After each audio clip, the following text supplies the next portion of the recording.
Good afternoon, everyone. Good afternoon, sir. Am I audible? Yes, sir, you are. Okay. Our resource person will join us. He's busy somewhere else. So he will take another 2 to 3 minutes to join us.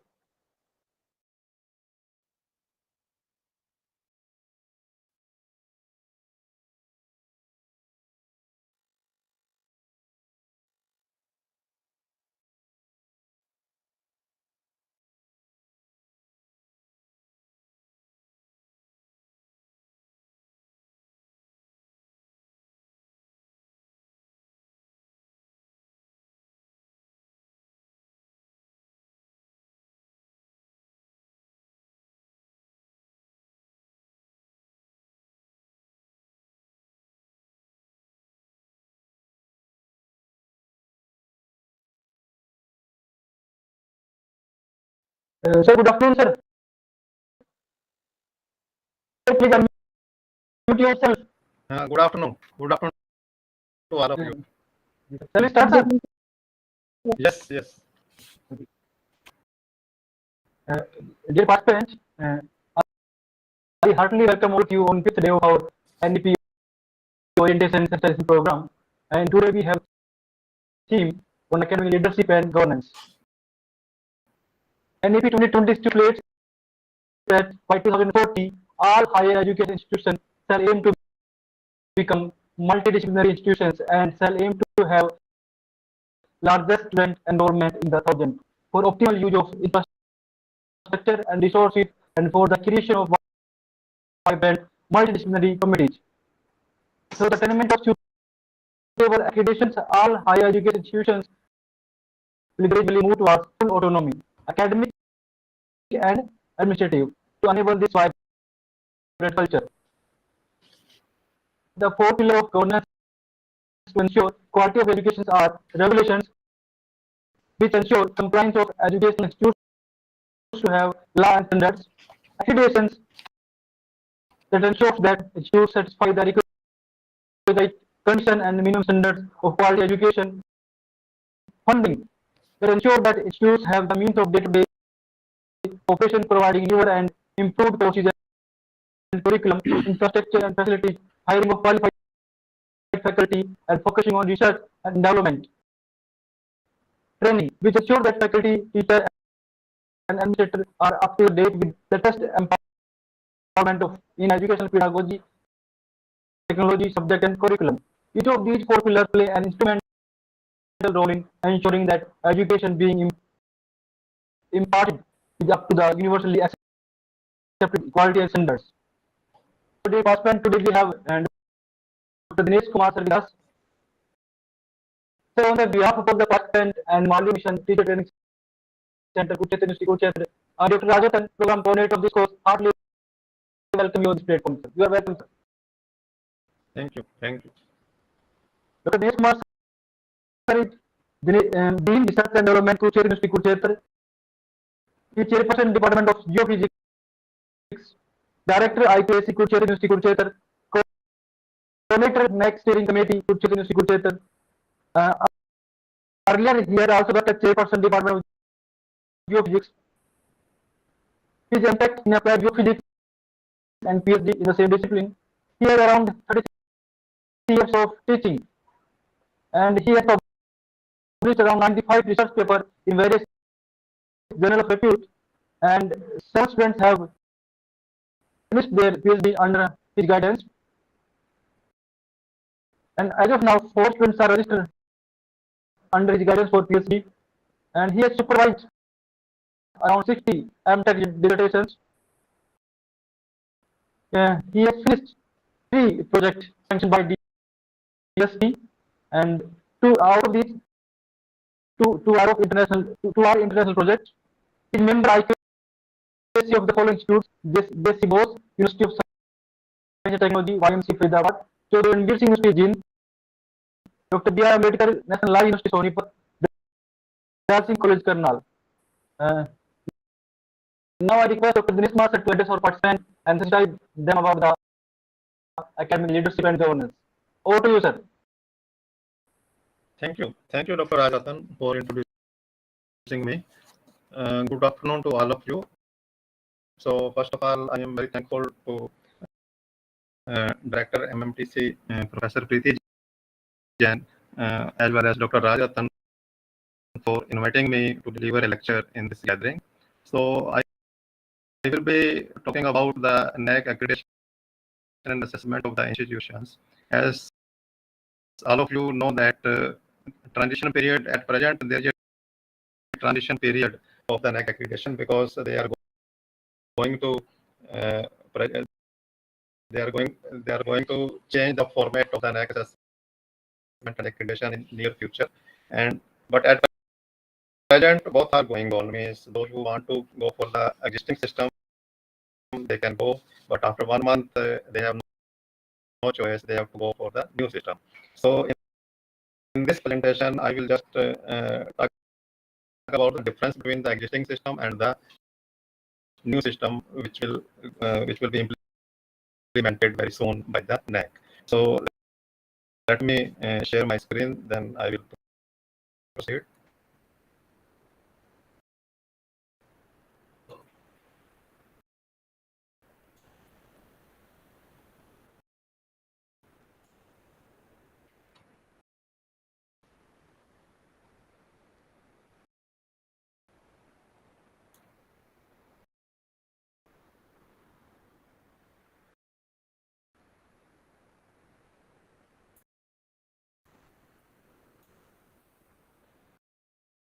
So is it visible to all the participants? Yes, sir. Yes, sir. Okay. So the existing system, which is in which the NAC awarded the letter grade A double plus A plus, like that, depending on the CGPA of a particular institution, and the future system will be the binary accreditation. So binary accreditation means whether the institution is accredited or not. Plus, they will come forward with some levels: level 1, level 2, level 3, up to level 5. So initially, briefly, I will discuss about the existing system of the letter grade.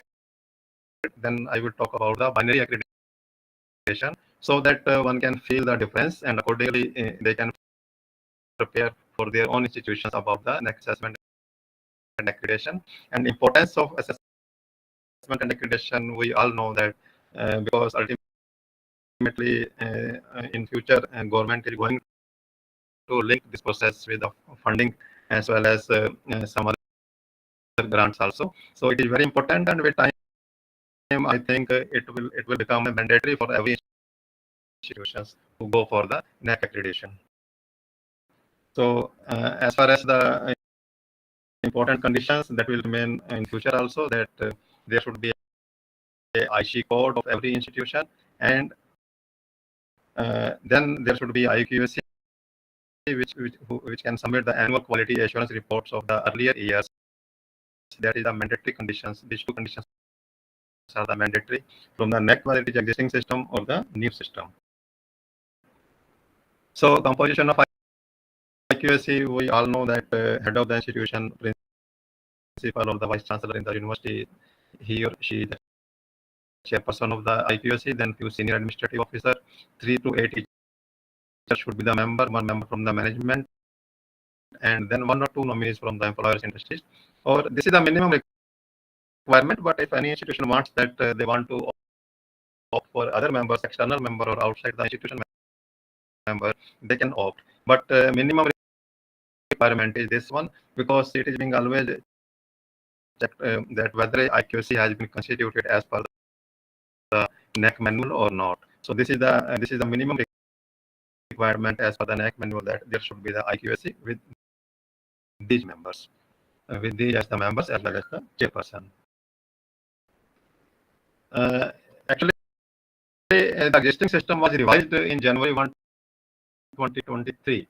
So they have already made it very policy centric, this system. Earlier there were 87 metrics, but now in the existing system 56. So it has been further revised now.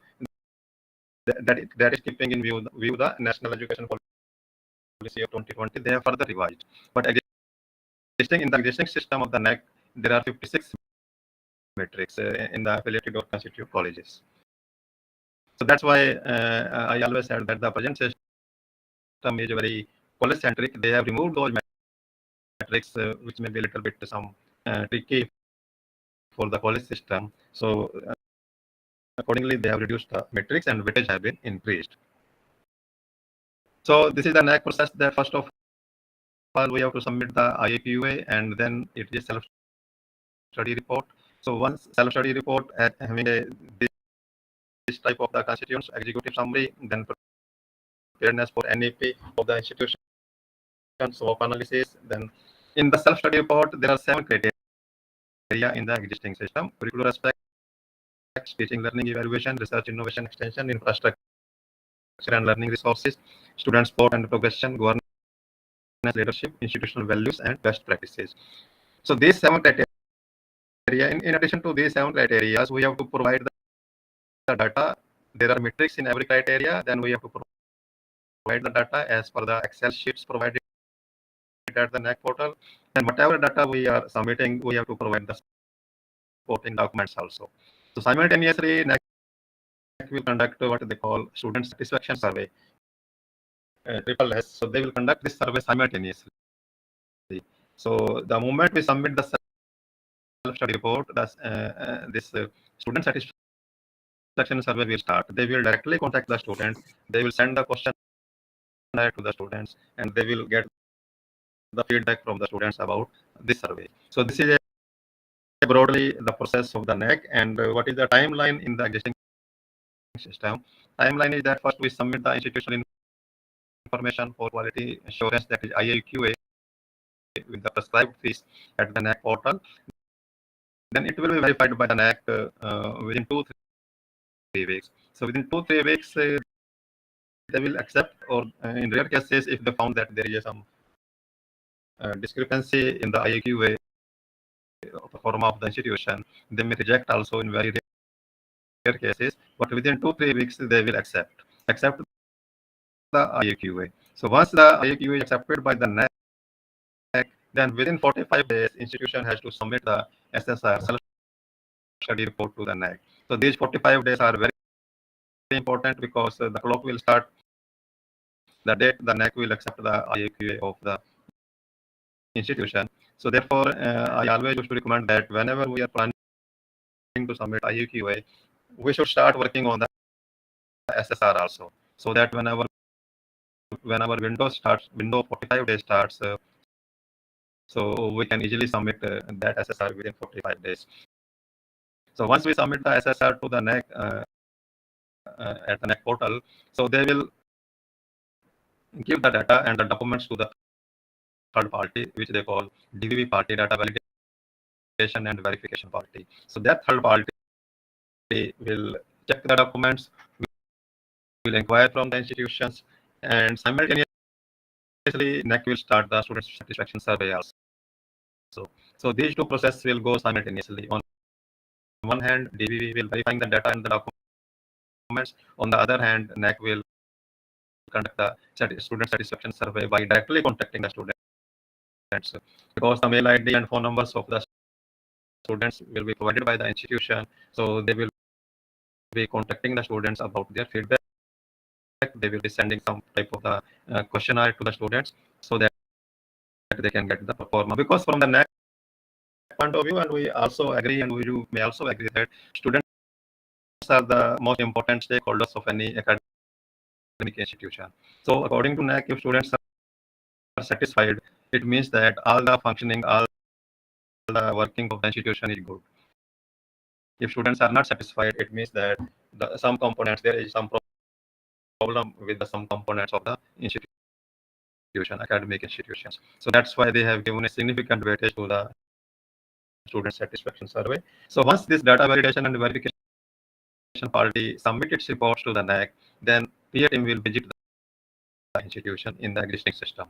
So they have to qualify the 25% marks, and then peer team will visit the institution, and then combination of these three, NAC peer team report as well as the system generated profile and the institutional grade sheet, is based on the data provided by the institution. Combination of all these three will decide the outcome of the assessment and accreditation by NAC of a particular institutions. So earlier, if one can recall that earlier before this, it was wholly dependent on the peer team. Whatever grade they give, that's final. But now the peer team will check only the qualitative parameters, not the quantitative parameters, because quantitative parameters that includes the data as well as the documents that have already been checked by the DVV party, and they have already assigned the score of that also before the visit of the peer team. The peer team will check the physical infrastructure, and whatever we have written in the qualitative metrics of a SSR, that will be verified and checked by the peer team. So these are the 7 criteria as we have already discussed, and in all these criteria, there are key indicators.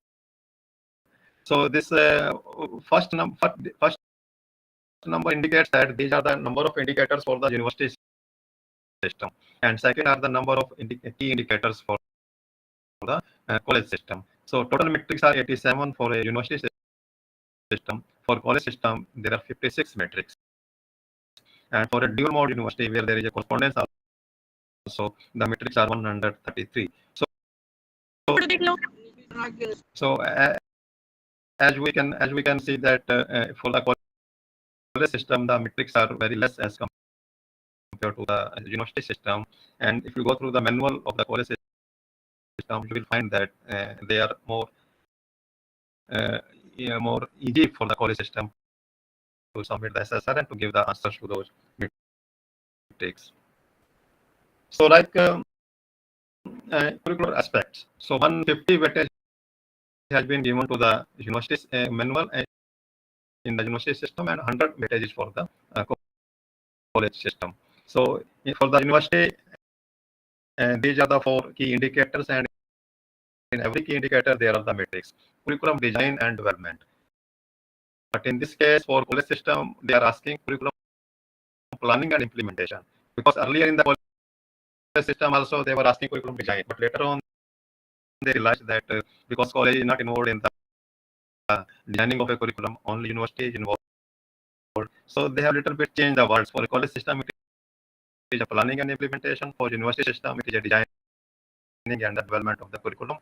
Then academic flexibility, it is both weightage is 30 in both cases. Curriculum enrichment, then feedback system, it is more.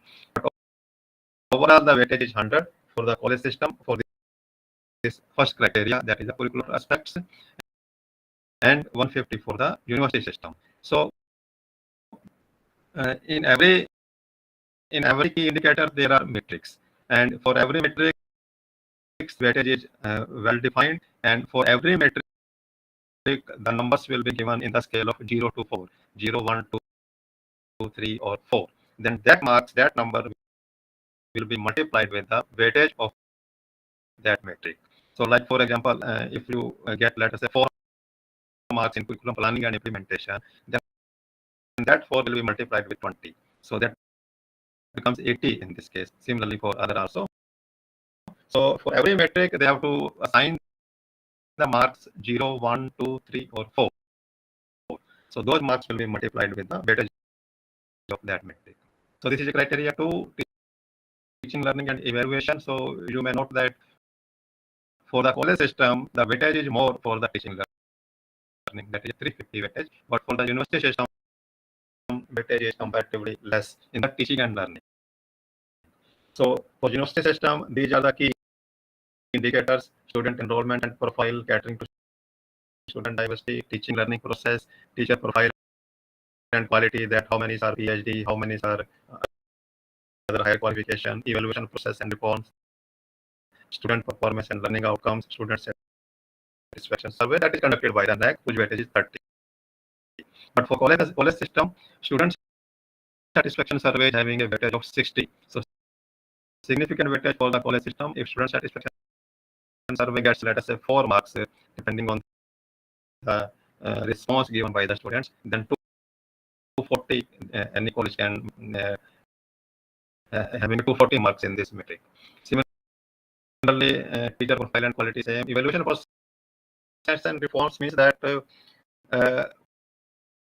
whether there is a transparency in the evaluation system or not. So for the college, I always used to say that because in internal assessment they are conducting the examination or test or the seminar or the assignment. So whatever marks they give on the assignments or on the class test, they should show those marks, those answer sheets to the students and get the signature of the students on those answer sheets that he or she is satisfied with the marking system. So that is what we call the transparency in the evaluation process. So that is what NAC wants to ask in this particular key indicator, that whether there is a transparency in the evaluation system or not. And this is a, it is a qualitative parameter. It will be checked by the peer team also. So then whenever they ask for that, show us the proof that the system is transparent. So you can show the answer sheets which is already signed by the students, that we always show the answer sheet to the students, discuss with them. If he or she is satisfied, then only we submit those marks to the university for the final result. So in this way, we can show the process of the transparency in the evaluation system. Then student performance and learning outcomes. It includes the program outcomes, program specific outcomes, and the course outcomes, whether they have been defined or not, and if they have been defined, and then whether we are attaining them or not. So its significant is its weightage is very significant. It is a very important point. When you go through the metric of these key indicators, you will find that there are many metrics which does not require any financial resources. So you concentrate on those metrics where financial resources are not required. Then you can get the maximum marks in that, because I know that, like, if I say that student teacher ratio, because it depends on that how many posts are there, how many teachers are there. So it involves the finance, it involves the sanction from the government or from the college management. So you cannot do ideal student teacher ratio beyond a limit, okay, because it is not dependent on the management or the principal, because you have to take the sanction from the government also. But if we see the teaching learning process, here no finance is required, nothing is required. Similarly, evaluation process, you want to show the test to the students, no finance is required. It is only up to the teacher whether he or she can apply these methods or not. So what I want to emphasize is that you will find many metrics where the financial resources are not required, approval of any other body is not required. Just you have to arrange within the college system. This type of the process should be conducted, and you will get the very good marks in those indicators. Then third criteria here also, the more weightage has been given to the university system, that is 250, and comparatively less weightage in case of the research has been given to the colleges.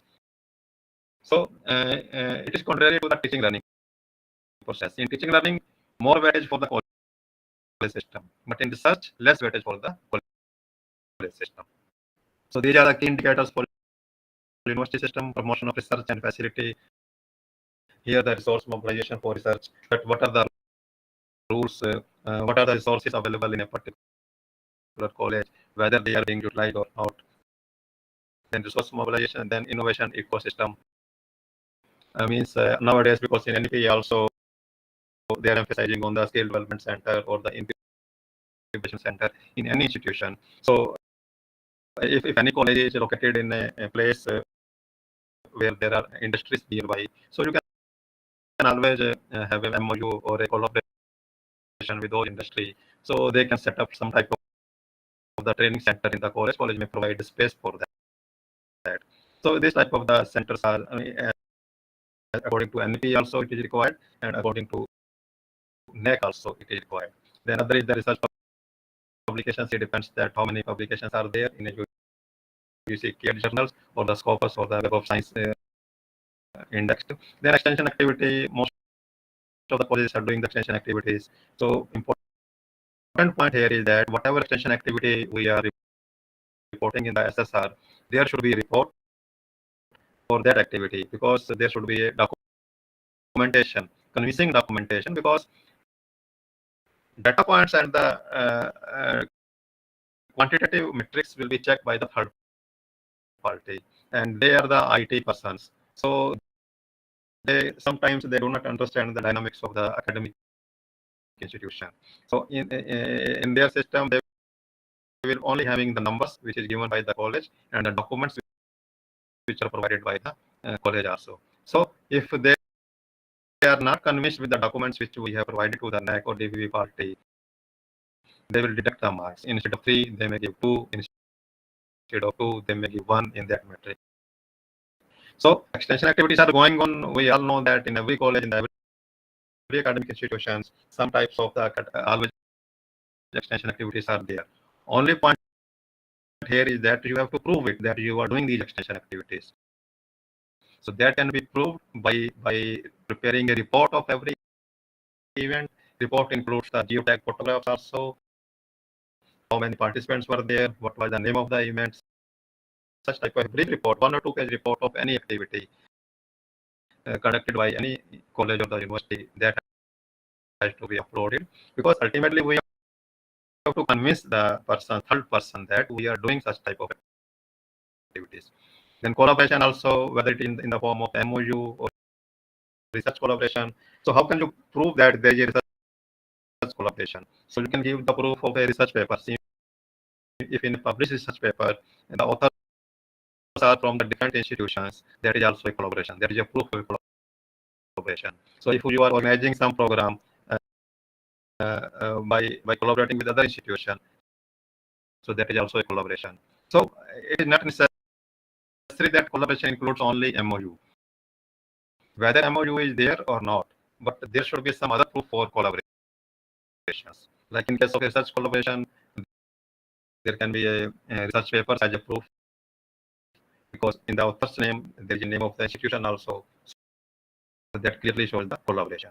So that type of collaboration can also be reported here. Then criteria 4 is infrastructure and learning resources, where both the university as well as the college system have been given the weightage 100.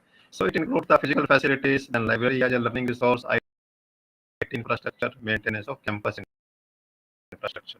So physical facilities, classrooms, and Wi-Fi system, playgrounds, and girls' common room, like canteens are there. So whatever is there, you have to upload the geotagged photographs, and this will be checked by the team also. Library, whether it is ILMS or not, integrated library management system, IT infrastructure, how many computers are there, what is the computer student ratio, what is the speed of Wi-Fi, like that, and maintenance, how much we are spending on the maintenance of the campus infrastructure.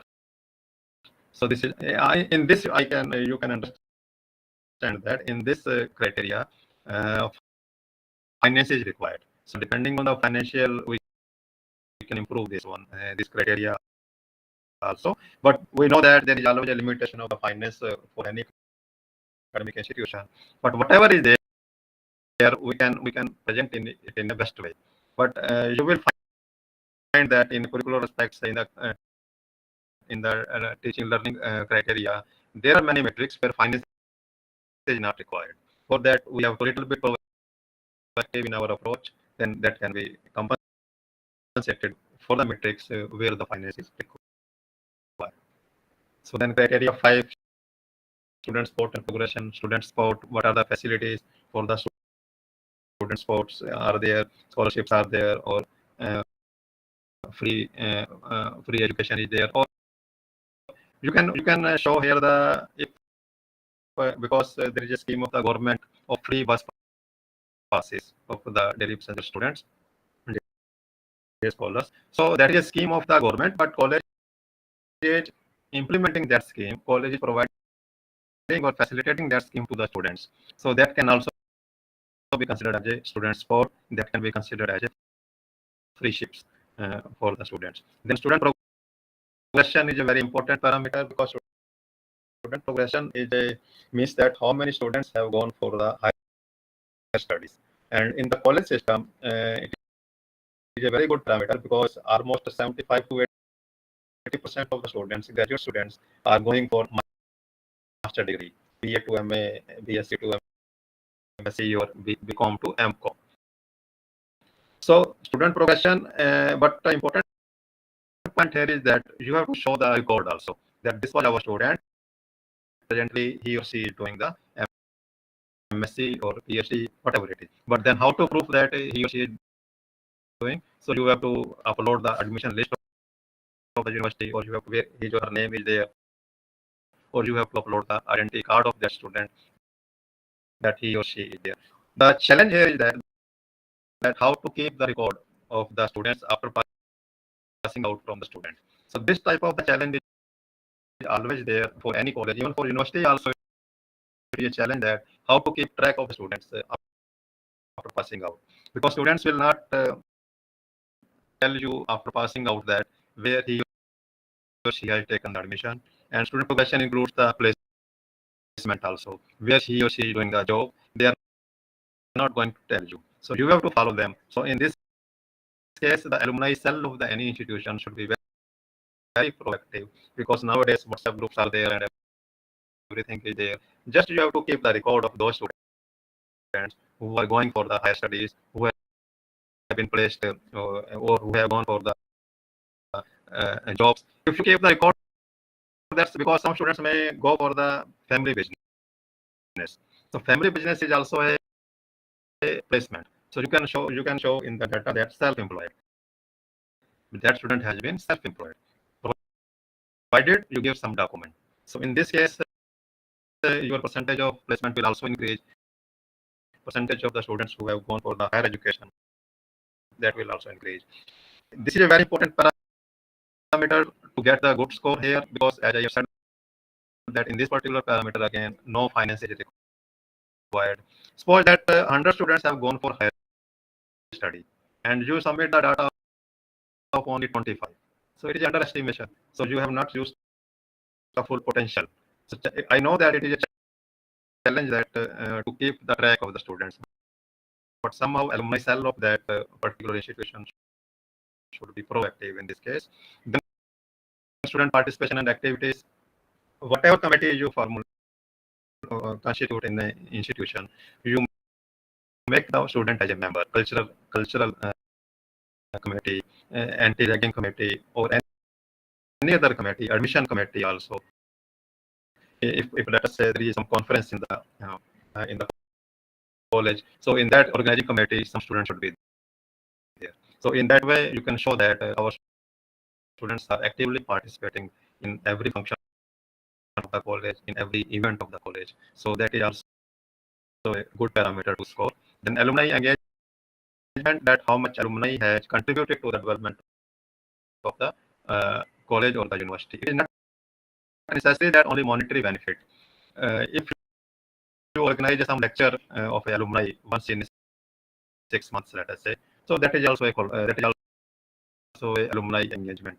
So because that alumnus is coming for the guidance to the current students, for the placement guidance, for the job guidance. So you just arrange a lecture of alumni, or then you can hold once in a year or once in a 2 years meeting of the alumni association also. So alumni association should be registered, and you can hold meeting once in a year or once in a 2 year. That is sufficient. But regularly you engage once in a 2-3 months. Every department or of the college can organize its a lecture of that alumni.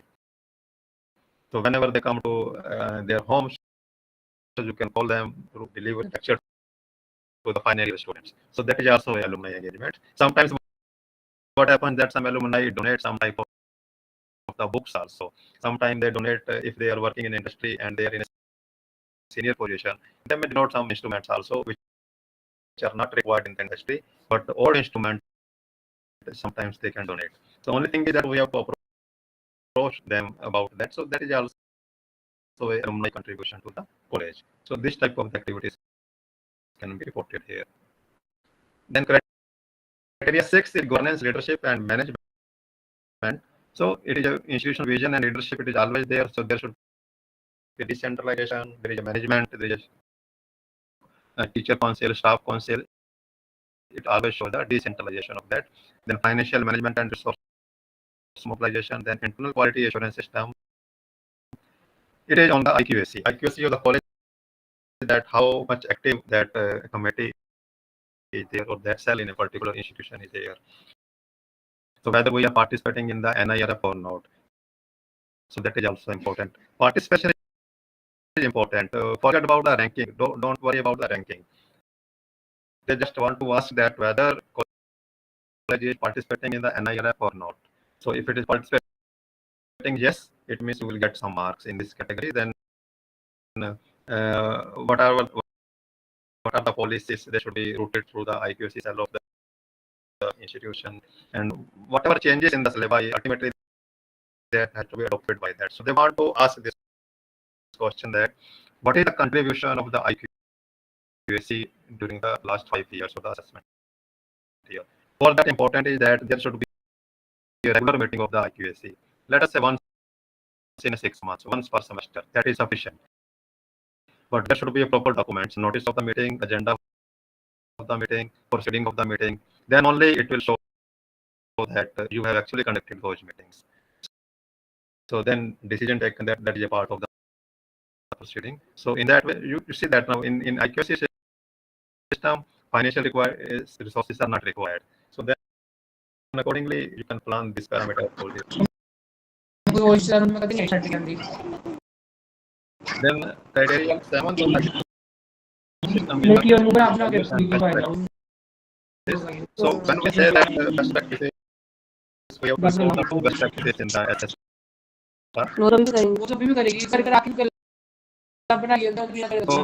there are two best practices of 30 weightage each, and best practices can be many. Your IQAC system is very good. That is one of the best practices.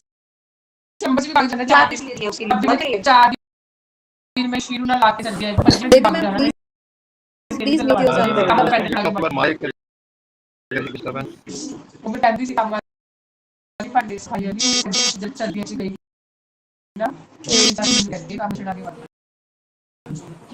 please mute your mic. Ma'am, please mute your mic. So best practices can be depending on the dynamic of a college. It can be anyone, but you have to report to one. If let us say your playgrounds are very good and sports activities are very good, that is also best practices. If your library is very good, that is also one of the best practices. If IQAC is very active in a particular college, that is also one of the best practices. And other also you can think. Whatever practices you feel that it is the best in the college, that can be reported here. And this is the final outcome in the existing system. That is what we call the letter grade, A plus A, like that, depending on the CGPA. So what is now proposed in the new system? They are calling it a binary accreditation. So binary accreditation, instead of letter grade, they are just categorized in these 3 categories: whether the institution is accredited, or awaiting for the accreditation, or not accredited. So as per the new format, they have not come out with the official till now, but the whatever is come out in the public, it is in the public domain. So these 3 types of the category will be there: awaiting for the accreditation, accredited, and not accredited. The parameters will remain same more or less. I will throw some light in the coming slides also on that also. So along with this, they will be defining the level. Instead of letter grade, there will be level 1, level 2, level 3, level 4, up to level 5, maximum level 5. So this is the binary accreditation, means yes or no, accredited or not accredited. In between, awaiting for the accreditation. So these 3 types of the will be there, but definitely because this is a binary, there is no letter grade, but they may make the benchmark also tough. So a little bit tough, so that to raise that benchmark, that is the accreditation. So another difference, this is the basic difference. This is the existing system of the accreditation. This is in view of the NEP 2020. Presently, it is a score-based multiple grade accreditation. In future, it will be binary accreditation. Presently, it is a portal self-disclosure. But here, portal self-disclosure means we are submitting everything on the NAAC portal. But in the new system, they are proposing that whatever we submit, that should be in the public domain also. That should be on the website of the institution also. So whatever we are numbers or the documents we are submitting, that should be available to the public also. Then it is a single accreditation institution. And in future, they bus stand पे उतर bus stand कहाँ है? Bus stand तो आ गया है। से आ गया हाँ doctor Neha Jain please doctor Neha So then approved accreditation institutions, what NAAC is going to do, they will approve some institution that they are also trying to accredit the other institutions. Not all will be NAAC only, but they may approve some other institution for the assessment of the other institutions like that. Then at present it is input process limited outcome, but in the future it will be mainly outcome based approach. So what is the meaning of this? I little bit elaborate this. So here you can see that we have just discussed the 7 criteria. It is a current framework for the present system. But in the new system, there will be 10. Instead of 7 criteria, there will be 10. They are calling it covering it as a attributes. So earlier it was a criteria. Now they are saying these are the attributes. 10 attributes: curriculum, faculty resources, learning and teaching, research and innovation, co-curricular and extracurricular activities, community engagement, green initiatives, governance and administration, infrastructure and development, financial resource and management. So these are the 10 attributes of a educational institution. Then within these 10 attributes, there may be a matrix, key indicators also. So instead of 7, now there are 10 attributes. And the present system is that it is provided by the institution only, but in future it will be a first input, then process, then outcome, then what is the impact of that input which the institution has given. So to elaborate this further, it is like that. Okay, before that, this is a classification of the higher educational institutions. That in the current system, there are many classifications: affiliated colleges, open university, dual mode university, general university, health university, law university. But in future, there will be a classification based on the orientation and vision as well as the location. So whether the institution is a research intensive or teaching intensive, they classify it like that. Or sometimes it is not finally decided that they are coming out only with 2 classification. One is for college and another is for the universities. So there are 2 types of the classification will be there. Then as I have said that along with the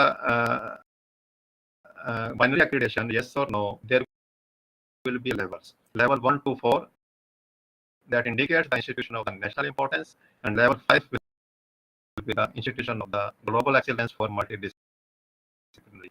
So they will assign the levels along with the binary accreditation. Purpose is to raise the bar of the institution after every cycle in that case.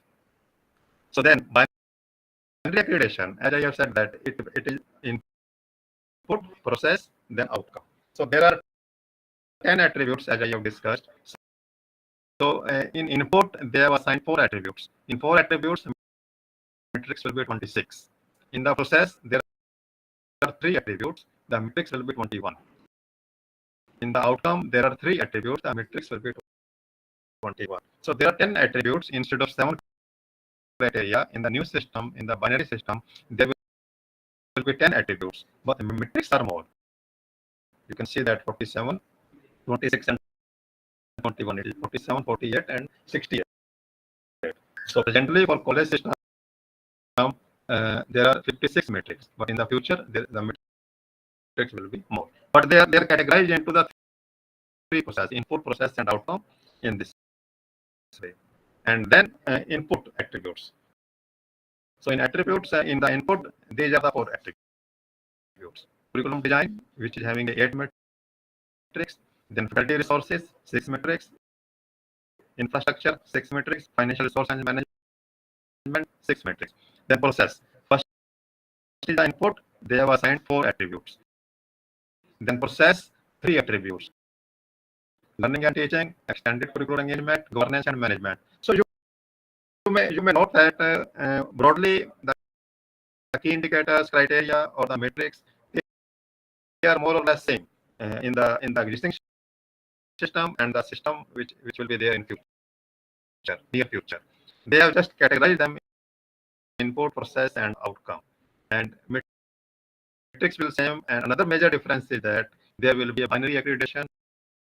There will not be a letter grade accreditation. Then for outcome, this is the third process. Outcome attributes are 3: student outcomes, research and innovation outcomes, and then sustainability outcomes. So in the first attributes, there will be 8 metrics. In the research and innovation outcomes, 8 metrics will be there. In sustainability outcomes, 5 metrics will be there. So input 1, like because it is a curriculum design, this is the attribute, and these are the metrics. Outcome based curriculum should be there, which includes the PLO, CLO, means program learning outcome, course learning outcome, stakeholder participation, whether we are taking the feedback from the students, alumni, teachers about during the revision of a program, revision of a syllabi. Then curriculum flexibility, CBS system is there. We are allowing the transfer of the credits or not. That comes under the curriculum flexibility.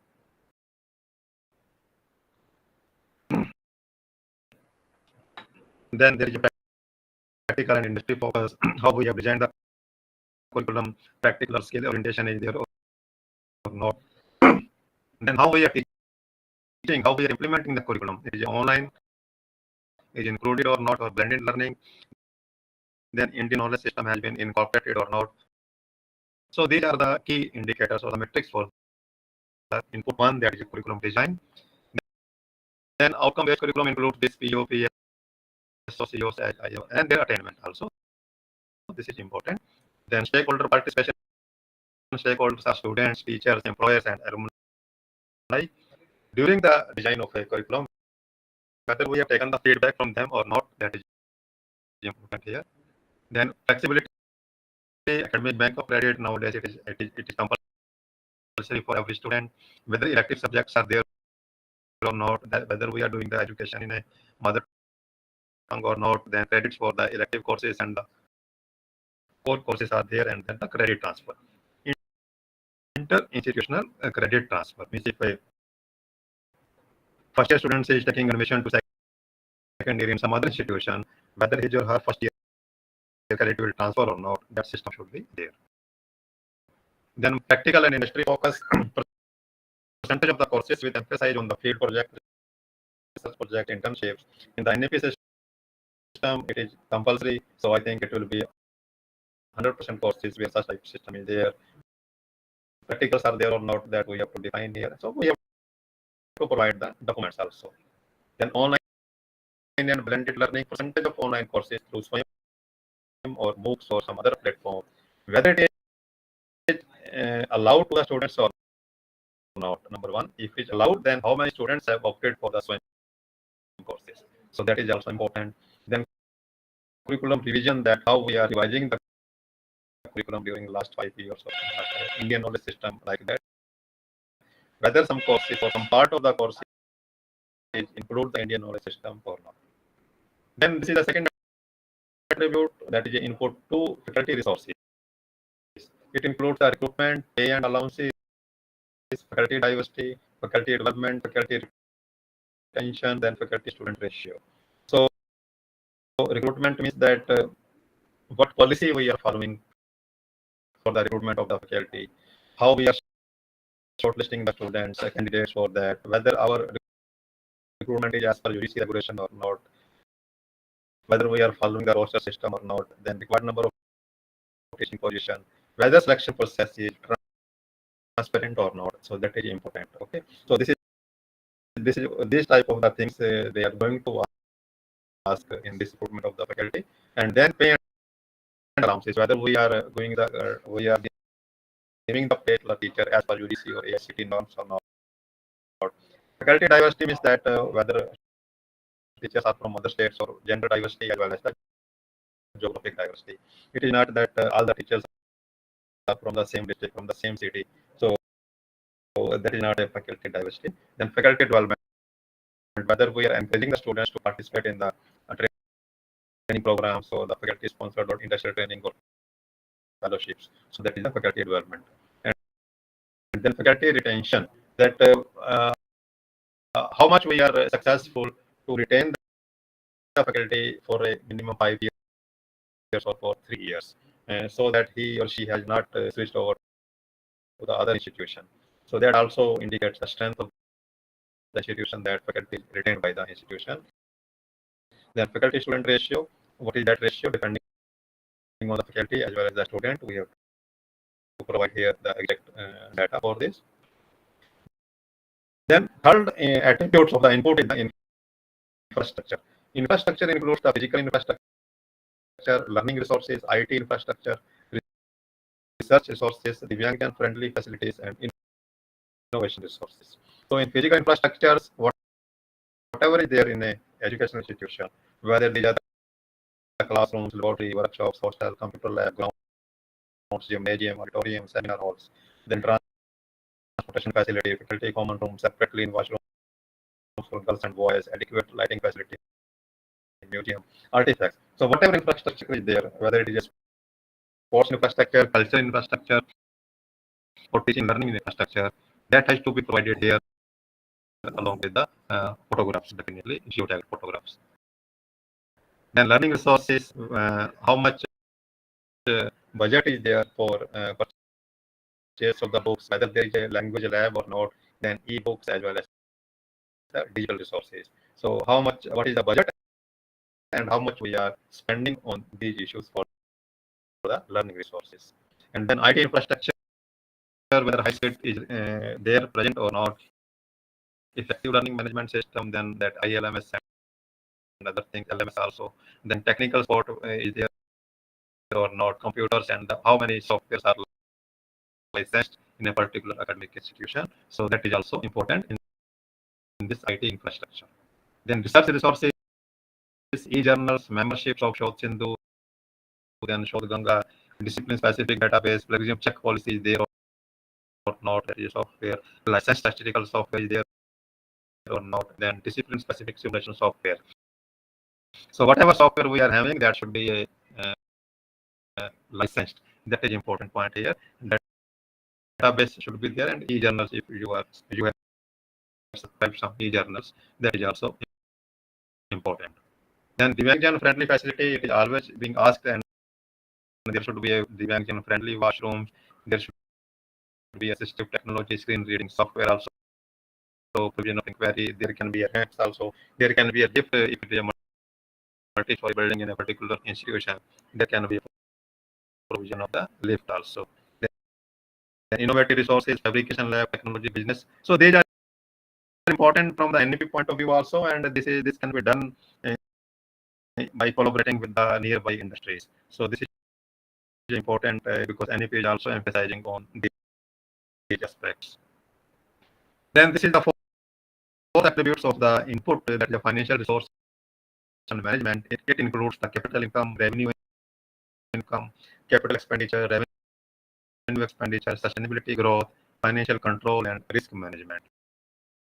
So in capital income, they are asking that how much amount has been received towards capital, then how much money has been received from the government, then management contribution, loans, and how much income is there from the fees, salary, grants, or R&D grants, alumni contribution, consultancy, scholarship. So all these are the revenues generated by the institution. So we have to give the financial data in this parameter. Then capital expenditure, that how much we are spending on the institutional buildings, how much we are spending on the academic infrastructure.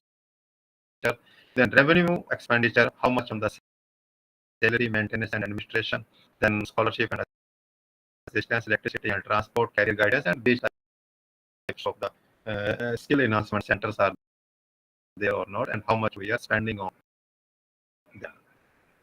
Then sustainability and growth strategy for financial sustainability, that in the coming 5 years, what is our plan, that whatever we have progressed as institution, to sustain the progress, we need financial also. So what is our plan, that in the coming 5 years, how we are going to sustain and further improve, or further growth of the institution? What is the corpus created and plans for increasing capital and revenue income, financial control and risk management, again, whether system of internal audits, external audits is there or not. Then this is the first attribute of the process, because as I have said, that there is a input, then there is a process, then there is outcome. So in the input, there are 4 attributes. In the 4 attributes, there are indicators, key indicators, and the metrics. In the process, there are 3 attributes. The first attribute of the process is learning and teaching. It includes pedagogical approaches, internship, field projects, assessment, academic grievance redressal, catering to diversity, learning management system, and industry academia linkages. So in the pedagogical approaches, at what type of the approach we are adopting for the teaching learning, whether it is a group teaching learning, individual learning, inquiry-based learning, then game-based learning, expeditionary learning, technology-based learning, peer teaching. So out of these, whatever we are adopting, so there can be multiple teaching approaches. Whatever we are approaching, that can be reported here along with the data as well as the documents. Then internship and field projects, whether we are encouraging the students and how many students have gone for the internship as well as the project. Then what is our assessment methodology, whether it is a continuous evaluation method, multiple choice questions, open book exam, case studies, or projects. So it depends on the dynamic of a department. So they can adopt a multiple methodology for the assessment of the students. So whatever methodology have been adopted, that has to be provided here along with the concept proofs also. Then academic grievance redressal system.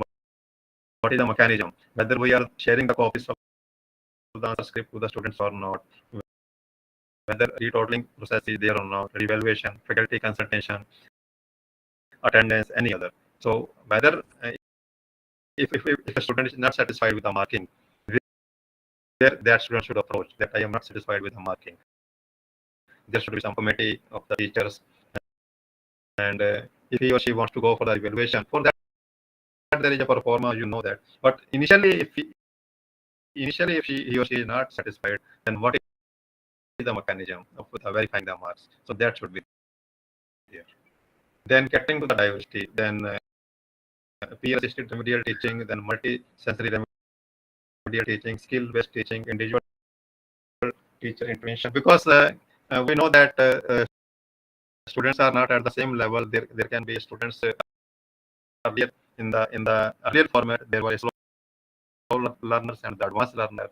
If there are slow learners, how we are identifying them, and what remedial mechanism we have adopted for the slow learners. The learning management system, sharing teaching material, whether we are sharing them or not, whether students are submitting the assignments or not, e-discussion platform, assessment outcomes, or the blended learning spot. And industry academia linkages, lecture from the industry expert should be there. Your alumni can also come for that lecture. Whether students are going for the physical field visit includes the educational tours also. So you can term that as a field visit, then internship, industry visit, educational tour, industry visit also. Whether we are organizing seminar or conference, so that all indicates the industry academia linkages. Then this is the second attribute of the process, that is extended curricular engagements. That includes the technical domain-related clubs activity, hackathons or ideation workshops, cultural clubs, mental health clubs and activities, sports clubs, team activity, community-related activity, including Honor Bharat Abhiyan. So all these type of the extension activities, or the extended extension activities, that can be included here. Mental health clubs means earlier there was a system of mentor-mentee. Now there are mental health clubs. So you can constitute a club or you can constitute a committee. Accordingly, you have to modify a little bit the constitutions of the activities according to the new format. Then this is the third attribute of the process: governance and administration. It includes a statutory compliance, institutional development plan, that is IDP, e-governance, student and employee welfare, grievance settling mechanism, quality assurance system, effective leadership, inter-university collaboration, e-governance, student and employee welfare. Quality assurance system includes the IQSC. So what is the functioning of the IQSC? How they are active during the last few years? How many meetings have been held? How many workshops have been conducted by the IQSC of that institution? Then IDP is there or not? Then e-governance in how many components? Administration, whether e-governance is there or not, admission system, examination system. So for such type of the components, whether e-governance is there or not, then important is that grievance handling mechanism. If students have to complain somewhere, so he or she should know the email ID, he or she should know the phone number that where to complain. That student should know the mechanism, committee with mobile numbers. So that should be available on the institutional website or should be available in the domain of the students. So once the student complains, give the complaints, then what is the mechanism to handle that complaint? Whether there is a committee or not. So there should be some committee which meets once in a month, let us say once in 2 months. Whatever complaint have been received, they can take the decision and accordingly proceedings can be prepared for that. Then this is the first attribute of the outcome, that is student outcomes. So that is a placement, employment, academic progression, self-employment, competitive exam, awards, enrollment ratio, graduation rate, that is a higher progression of the students in that case. Then how many students have gone for self-employment, academic progression. So in this way, whatever data is there, but in some of the points you will find that financial resources are not required to keep the progression of the students again, as we have described earlier also. Similarly, pass percentage and placement, self-employment. So you have to give. Then second attribute of the outcome is the research and innovation outcomes. How much external research grants have been received, how many publications are there, research quality, how many PhDs have been awarded, then IPRs conducted, that is intellectual property rights, then research collaboration in the form of a project, in the form of a paper, then number of students, startups also, that is also important. Then last attribute of the outcome is the sustainability. Community activities we are doing, but only thing is that we have to prepare the documents and report of the every community activity. Whatever we have done in the neighboring villages, that should be there. What is the mechanism of waste water management, waste and water management, solid waste management, liquid waste management, and water management, water harvesting system. Then progressing towards net zero, that is a carbon emission. Then green audits and initiatives.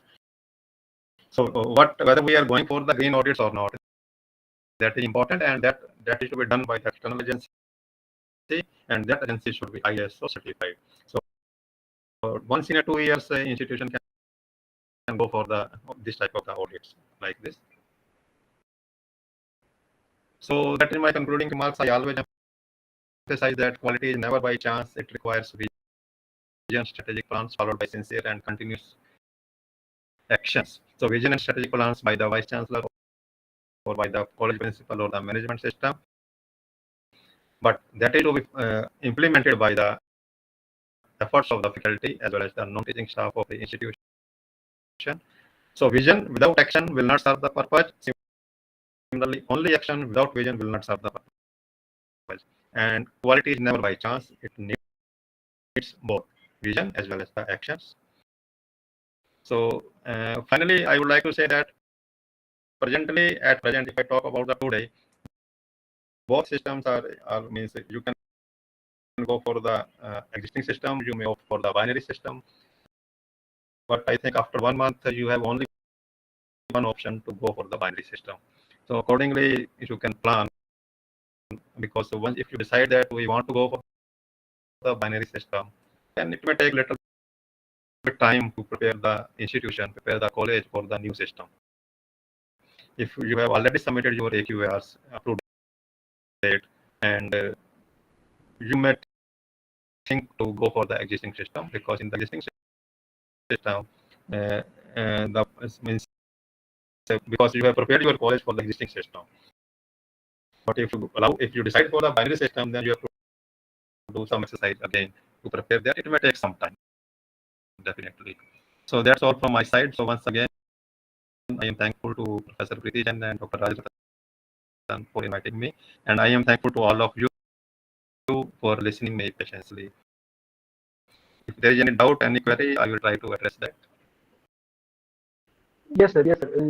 So let me tell our participant that the participant our university had achieved NAC A++ grade under the able guidance of Dr. Dinesh sir.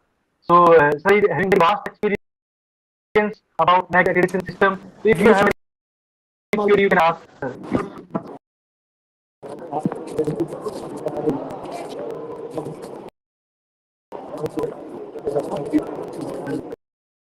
The participant, do you have any questions regarding NAC accreditation system?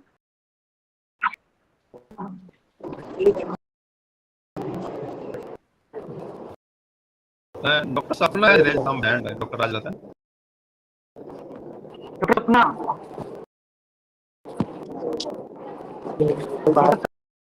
Sapna.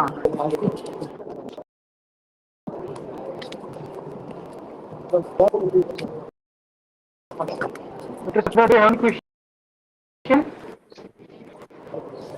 Sir, I think they have raised their hand mistakenly.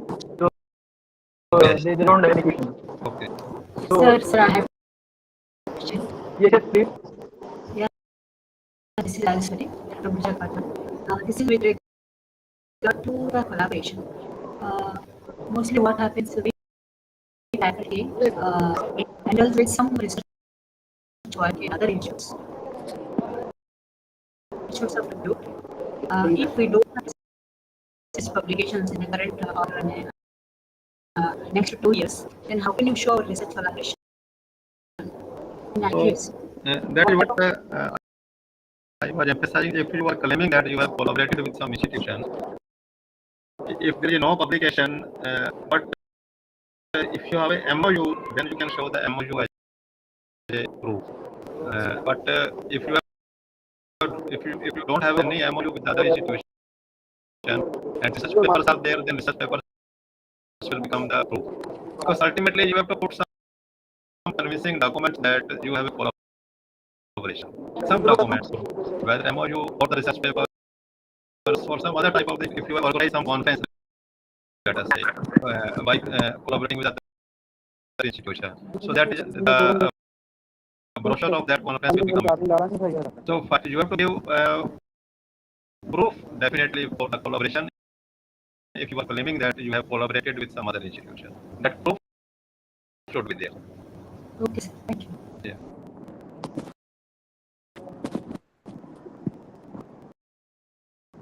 Any other question?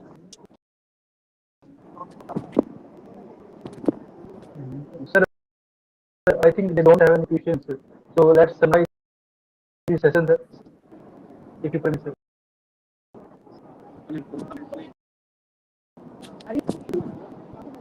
Excuse me, sir. Hello. Dr. Dinesh, sir. Yes. Sir, shall we summarize session? Yes, you can summarize. Yes. Okay, sir. So, sir, you spoke about NAC accreditation system and about new binary system, sir, and you sensitized your participant about new development in this NAC accreditation system, sir. And definitely, sir, your this lecture is very helpful for participants for updating their knowledge about NAC system, sir. So, sir, on the behalf of the participant and Mario Mission Teacher Training Center, sir, I am very thankful to you for sparing your valuable time for our participants, sir. Thank you, sir. Thank you very much. Thank you all. Thank you. So. Should I leave, Dr. Rajratan? Yes, sir. You may leave, sir. Okay, thank you. Thank you. Yes.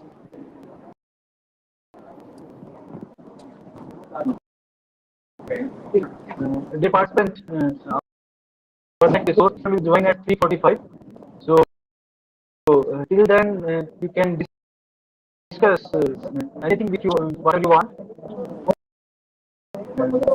Let's start some introduction. We have not introduced each other since our this beginning of this session, this SFDP. So let's introduce each other. First, let me introduce myself. I'm Dr. Rajat,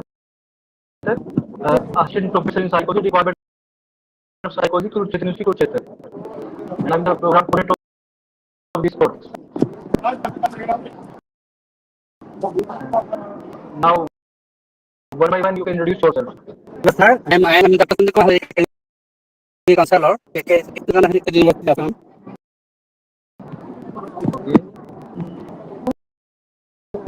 I am Dr. Gupta from the Alvin College, Karnal.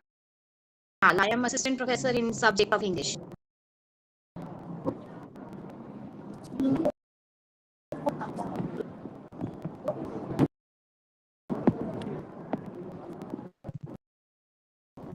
Hello, sir. I'm Rekha Rani, assistant professor, KLP College, Reward.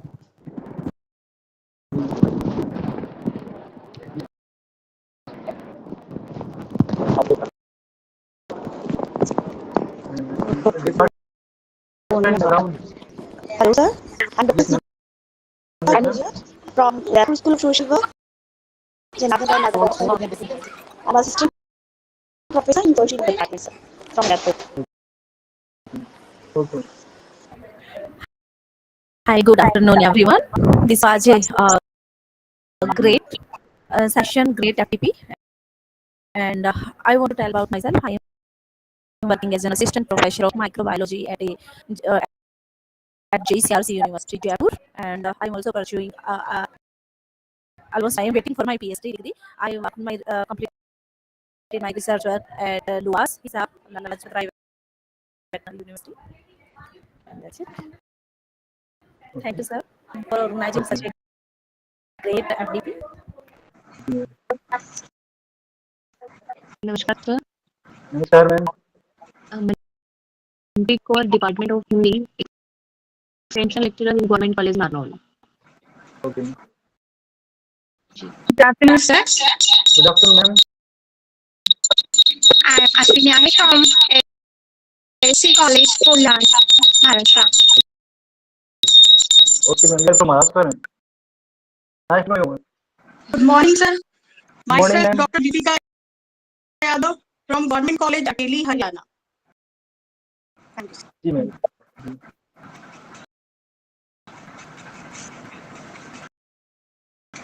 Good afternoon, sir.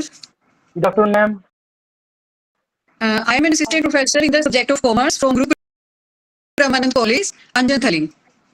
Okay, ma'am. Anjali, where is it, ma'am? Sir, Group Ramanand College, it is in Anjanthali. Anjali, ma'am. I don't know Anjali, ma'am. Where is that, ma'am? Quite to Niloketi, sir. Okay, near to me, okay. Right. Yes, sir. Okay. Good afternoon, Dr. Raj. Good afternoon, all. Myself, Good afternoon. Princess Susan Koshi, assistant professor in chemistry, Catholic College, Pathanamthitta, Kerala. Okay, ma'am. Nice to know you, ma'am. Thank you, sir. And so far, the sessions are going so good, and it's very informative. Thank you so much for providing such an opportunity. Thank you. Thank you, ma'am. Thank you for your feedback, ma'am.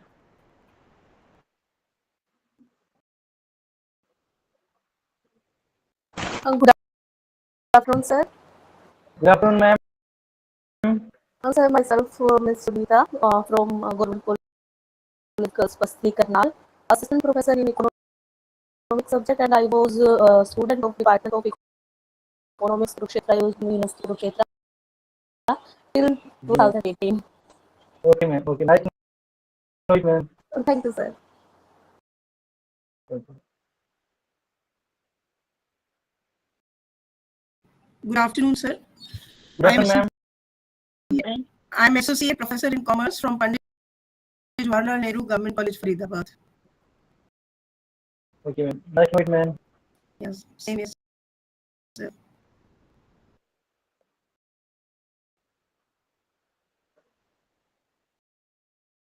Any other participant? We left for introduction. Sir, I'm Dr. Neha. I'm from KL Mehta General College. जी ma'am. And I am coordinator for criteria 6. Okay, ma'am. So nice, ma'am.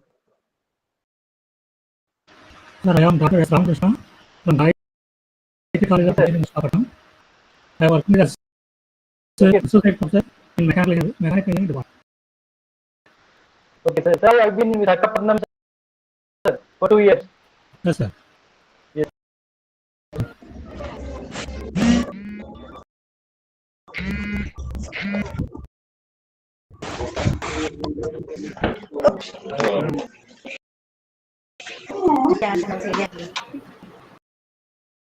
Any other participant? जी ma'am.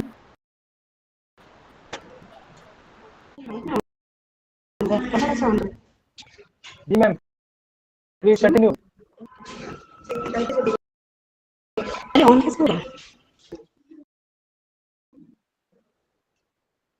Sir, I have very, if the other participant is not able to connect, I have a query regarding the resource material. If we go to the site of MMTTP, you get the materials, but they are materials of various resources, and not of particularly those which are taking our classes. Yes, ma'am. This is the more common problem. Issue is that, ma'am, most of our resources are reluctant to share their PPT with us.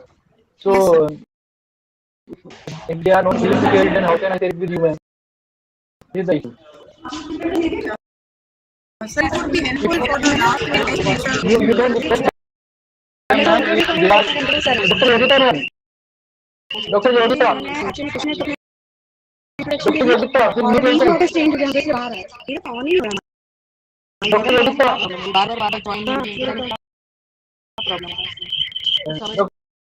Yogita.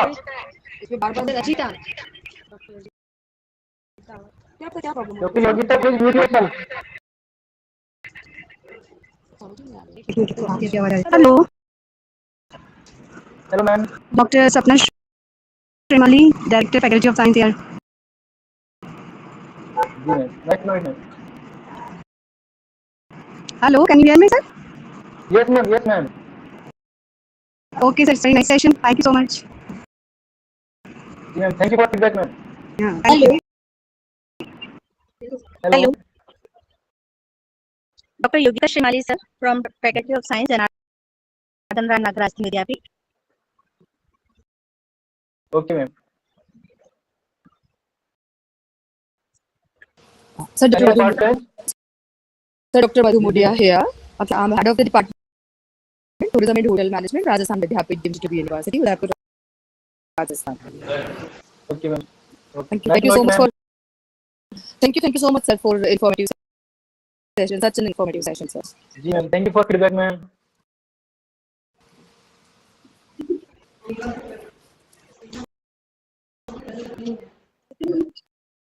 Dr. Yogita, ma'am.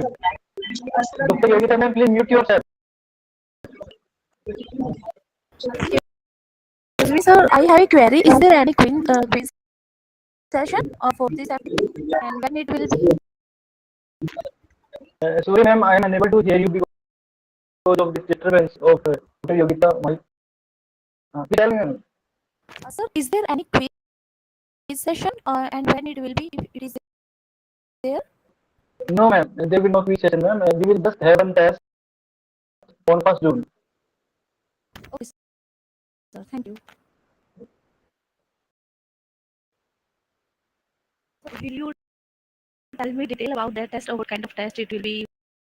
For how much? Ma'am, the test will consist of 80 multiple choice questions, and 10 questions will be from each theme which we are covering. So total we will cover 8 themes, and there will be 80 questions, selecting 10 questions from each theme. Okay, okay, sir. Thank you. And what about study material? Is it there on website? Ma'am, you have to be authenticated in this program, Yes, sir. and I was attentive. because most of our resource person do not share their study material with us, so Okay, it is not possible for me to share their PPT with you. okay, okay. Thank you, Sir, sir. so in the same thing, I would like to ask that the resource person which was there day before yesterday. So even that PPT is also not going to be shared.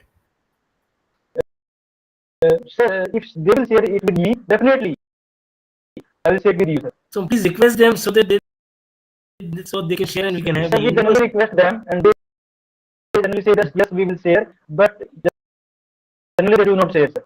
Okay, sir. Okay, thank you so much. Sir, please remind them once because everyone Yes, generally stays to now him, I busy usually in do their it. work. Sir, what I happens usually is, do it, ma'am. yeah. Sir, actually, This what is my happens is fourth that NEP program, ma'am. I yeah. have earlier conducted 3 NEP program, and I didn't find a single resource person who shared their PPT with me, ma'am. Yeah, sir, actually, I'm Dr. Ejaz from Udaipur, and but the thing is that when they speak, now we concentrate on what they are speaking. We think that we'll remember. We actually don't remember afterward. And in one of the NEPs which I have attended, in that case, there everything was shared by each and every resource person. Okay, That sir. is I the will request them again. If they will share with me, then definitely yes, sir. I will share all those resources, those material in group, sir. Yes, sir. Please do it. Thank you so much. Yeah. So, first now it's 3:30. So let's have a tea break. We'll join back at 3:45. Right? Okay, thank you, sir. Okay, okay, ma'am.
Dr. Rakesh Sosa, have you joined?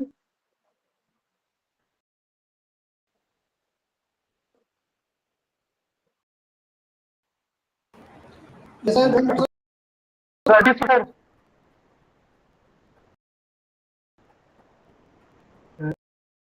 Dr. Ankit Sosa, are you there? Yes, I have joined, Dr. I'm Okay, not sir, good audible. afternoon, sir. Am I Sir, not good afternoon, audible? sir. Yes, sir, you are audible, sir. Sir, good afternoon, sir. Thank you. Thank you, Dr.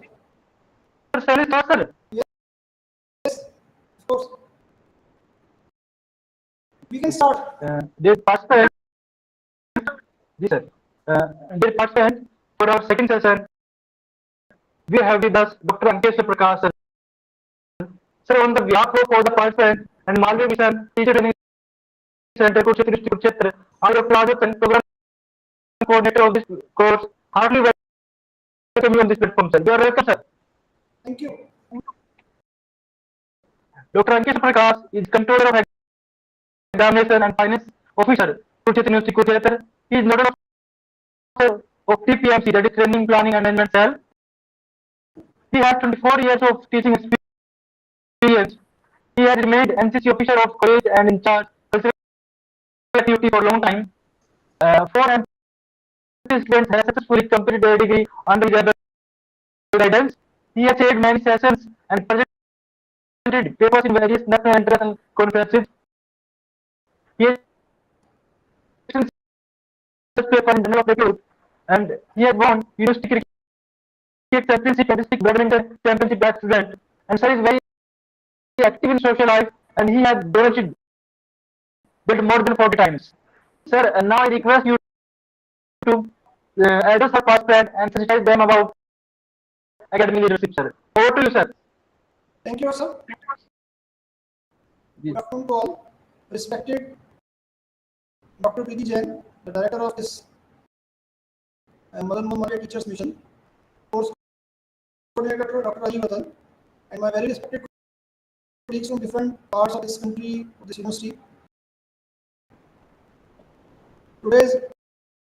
My today's topic is on academic leadership as given in the National Education Policy. Now, I myself also am NEPs as new for all of us. Ever since it was implemented in 2020, it has been a buzzword around, and everybody is doing his or her bit. At whatever platform we are trying to study, to discuss upon it, having discourses on it, and doing whatever we can do. And the good thing about this is our university is the only university, is the first university in the country to have implemented this NEP in its true sense in December 22 in its campus, and from last session, from the current session 23, we have implemented it in all our affiliated colleges. So, NEP, to implement the NEP at such a larger platform, like our university is having more than 1.5 lakh students, more than 300 odd affiliated colleges, to cater to such large number of students and the academic professionals, academic people around the system. It is quite a difficult but challenging, and not only difficult but a very challenging job. So, as a part of the system, what I think I am going to share about academic leadership, I am going to share with you, and all of you are very learned persons. So, I would like to listen some suggestions also. Definitely, NEP, as we all know, has given us a new kind of thing to ponder upon. Basically, in the traditional system, we all know we are having the affiliating system, affiliating colleges. The students were taking admission in a single multi-faculty college. They were taking admission in a college and passing out from that college or that university only. But ever since the NEP has been implemented, we are discussing on certain new things. Basically, we are saying that the NEP offers to the students a facility of taking admission in multidisciplinary colleges, is sideways movement from one post to another in the same university, or is easier movement from one college to another college, from one university to another university, and that too of different states. So a lot of provisions have been made for the welfare of the student, basically from keeping the student perspective in mind. India, we know, is one of the oldest civilizations of the world, having a very long history of higher education system in India. We were having very big universities in India from where people used to come to India to study a lot of things on different aspects of life. So education like this is not a new thing for all of us. It is basically embedded in cultural values that we are doing this. We are ready to implement it once again. We have also studied the previous education policies of very great leaders of India, great persons of India on various aspects of education. Like basically Mahatma Gandhi in his educational thoughts have definitely said and written over it how education should be basically skill oriented. And now we are talking about skill-based education in NEP. Because from whatever we are teaching, particularly in the modern university system established by the Britishers, and from last 200 odd years, more than 200 odd years, we are creating a population strata who is getting a degree, getting a certificate, and searching for the jobs, getting into the queues of the long queue of the jobs.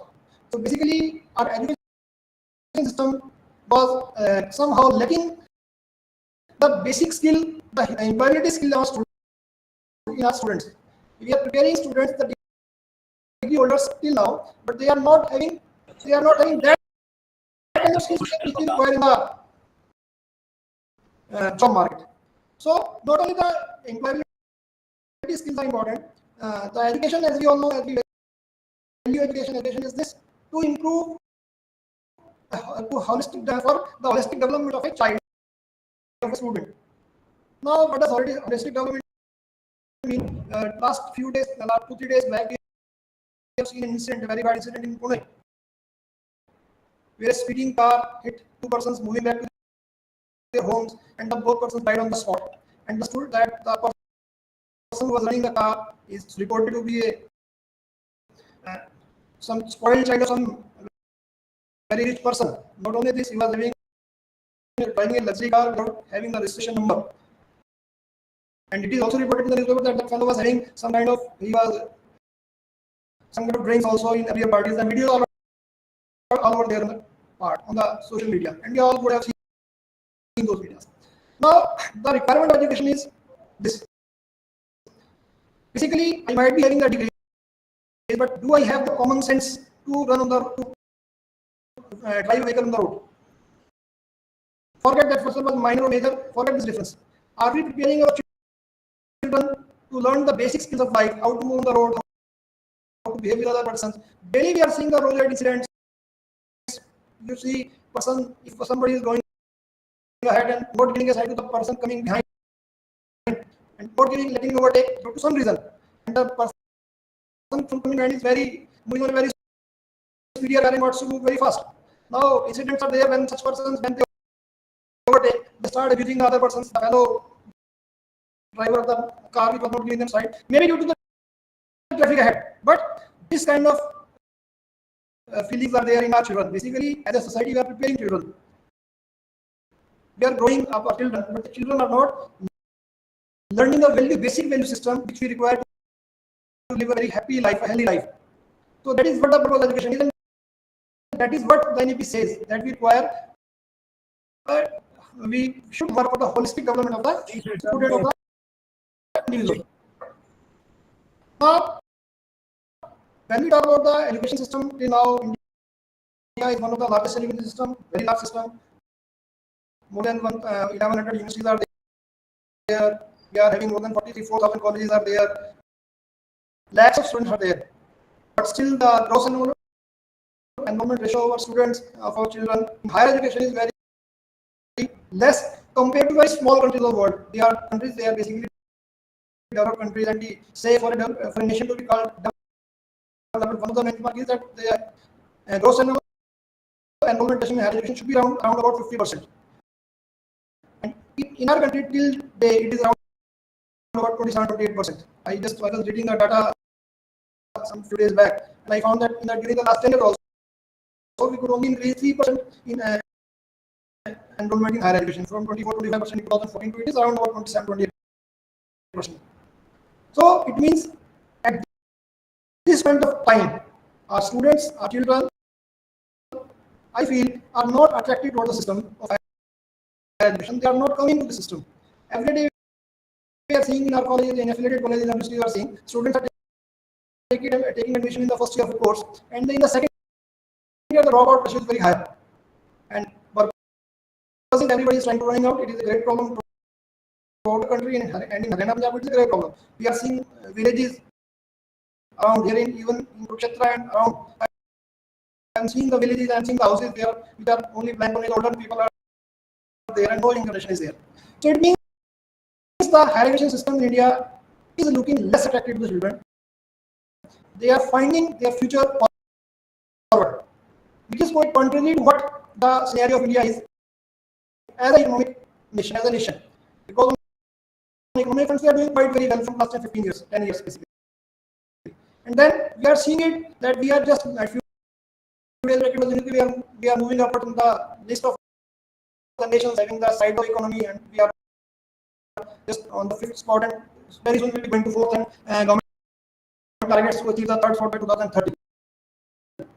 And so government is doing what they should do, but as an academician, as persons of education, what we need to do is basically to implement take our part in this particular implementation of the policy.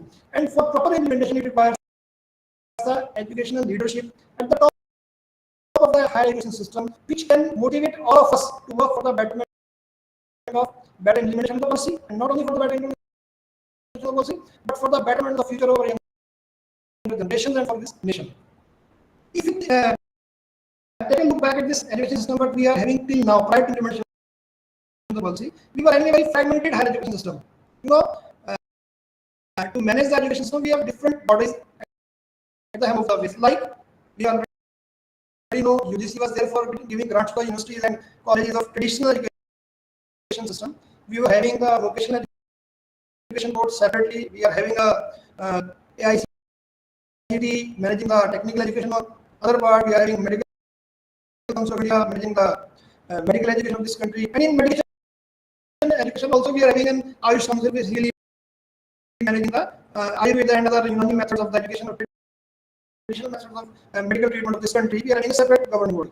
And not only this, law education is maintained by Bar Council of India, there is Architecture Council of India, and so on and so forth. So there are more Veterinary Council of India. There were various bodies which were managing our higher education system. And this system has basically created quite chaos. You saw the curriculums are different. If we talk about the technical system education, it is quite different than the traditional education system. But despite of all this system, the employability of a student even in the technical institution is not there. We are having some best institution in the world, which we say we are having best institution in the country, like IIMs and IITs, but they are different. There are NITs, there are other institutions, there are institutions in the private sector. So it was quite a fragmented higher education system in this country. Secondly, till this point of time, everybody as a teacher, you must have all have felt this. We are having students with less cognitive skills. Cognitive skills means how you think about new things, how you go for new things, how to think better. But we are having lesser cognitive skills in children. It is not that it is their fault. It is basically our education system is such that it is not creating the question in their minds.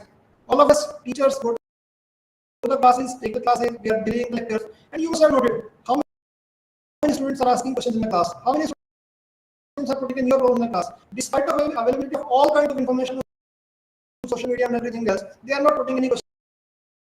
They are not pressing the teachers hard to think new, think different, to devise better teaching ways.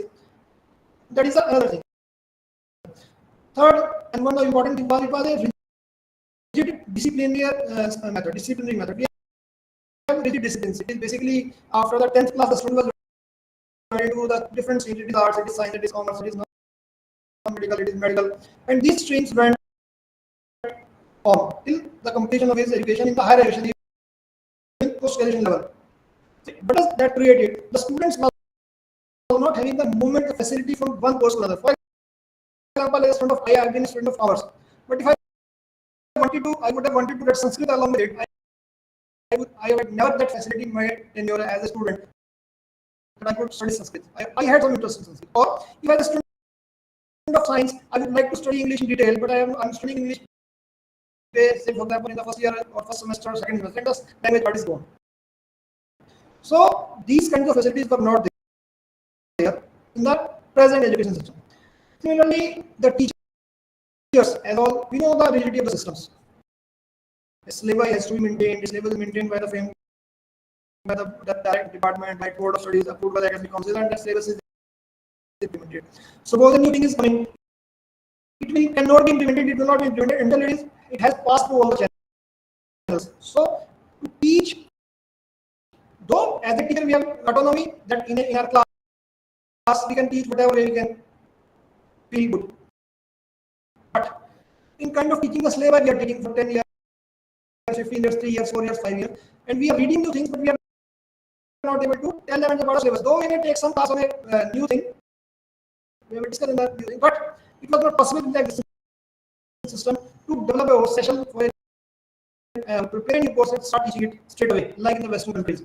Like in the bigger universities, examples of which you are taking Harvard and the Stanfords. Then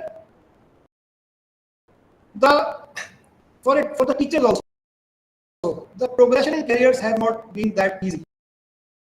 So with all the pay scales, the teachers we have seen the 96, the 2006, the 2016, certain conditions have been imposed upon the teachers for a career progression.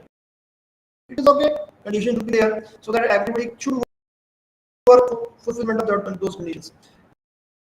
But in those conditions, you can see like in the 2016, in 2006 pay commission, we are having a procedure of promotion of teachers where the teachers can basically write, particularly in the research criteria, there were opportunities for teachers to write research papers.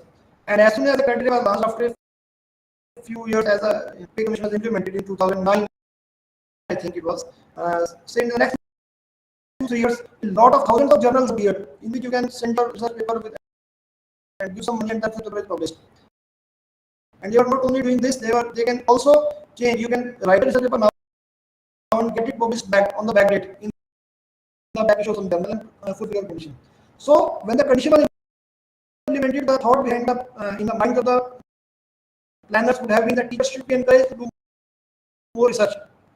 But the solution was there. You have paid journals, you can fulfill that the scope was in action. Everything else is on payment basis and fulfill your criteria. So with the teachers or the system has devised its ways to bypass the implementation of the criteria in a true spirit, in a true sense. Though there are certain problems. The research criteria, if we talk about it, at a teacher for a university system is quite different.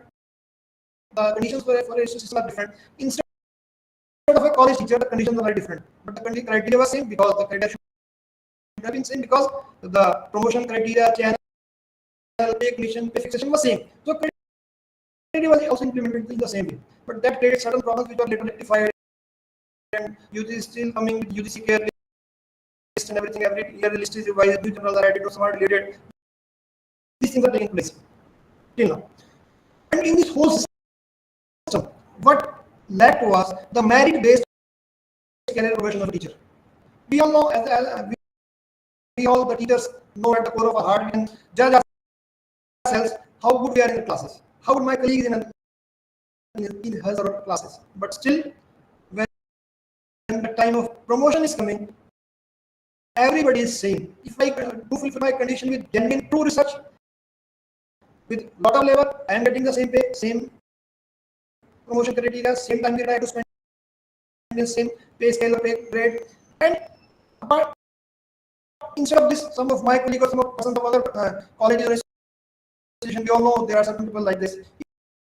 If I get a research paper published in some paid journal or written by some other, I'm paying money to it and getting to it and getting my conditions fulfilled and getting the criteria fulfilled and getting promotion at the same time alongside a very good quality teacher. So this kind of merit-based progression was not there in the earlier because there was no provision merit. It was equal for all. You fulfill your condition, you get a promotion. There was no focus on the merit. Then lesser governance and leadership of HEI was not also adequate. We all know the system. Ultimately, we have vice chancellor, we have registrar, anybody else, deans, directors, chairpersons. But ultimately, the system is run by the higher authorities beyond universities and colleges, and they are the IAS persons, or director of higher education in the state, or education minister, or anybody else. The system is run by those persons who may or may not be a teacher, who may or may not understand the problems of a teacher on the ground, what is there, what are the problems of a student, but they are the ones who are preparing the policy and ultimately implementing the policy. It is not the teachers who are doing this in the system. So it was a great trouble. It has been a great trouble in the system. Then the universities, the affiliating university system is also a challenge in providing a good quality education. For example, take example of my university and the control examination. I am conducting examination for this session around about approximately 2 lakh students. It is run through a large system. The teachers are taking the examinations and they have to take the mark the papers. Now this large, huge strength is to be managed. So the system we are having, we may try our best, but still the problems remain in the system. Every time there are troubles remain in the system. And the affiliating system basically promotes. You have to think about the students who are not at par, because in a class all students are not equal, like a finger in a hands.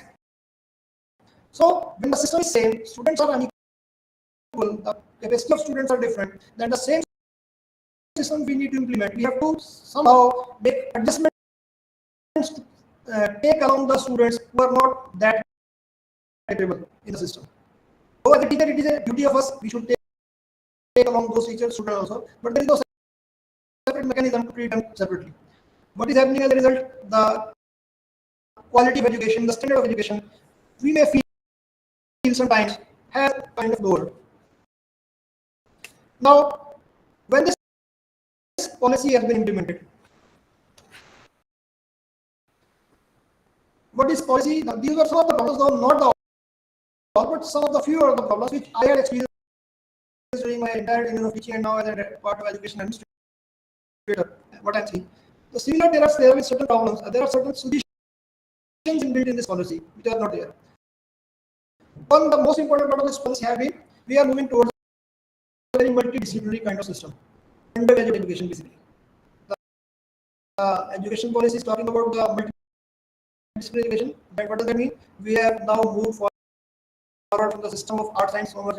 You are basically the education is going towards a way when a student of science ultimately can study a subject of arts, which we traditionally call a subject of arts or humanities. A student of science with this choice could move towards that a subject and could study favorite subject, maybe as with a student of physics might like to study history somewhere. So we could ultimately, the system is going in that direction that we have to provide the facility to the student so that the education in real sense can be multidisciplinary. Secondly, the movement of the student from one discipline to another has been made easier in the system. And one more important thing is there, the system of multiple entry and multiple exit has been shown to us. Now, what does this system means? That means a student who has taken admission in a particular course can, in a particular institution, can move out of the institution and take admission in some other institution, can leave that course in between, complete a particular part of it. May say, for example, after 2 semesters you can, and doing the internship you can get a certificate in a particular course, and then he can taking that from the education and move towards certain other things, certain institutions, certain other city. It is there, and this is going to be possible because of the establishment of the NAD and the academic bank of credits, where the credits of the students who wants to move out of the system are deposited like we deposit our money in the bank. And a student, when his degree is completed, he can use those credits and get his degree, diploma, whatever educational certificate requires. He can there. And the shelf life of the credit has been provided to be 7 years in that system.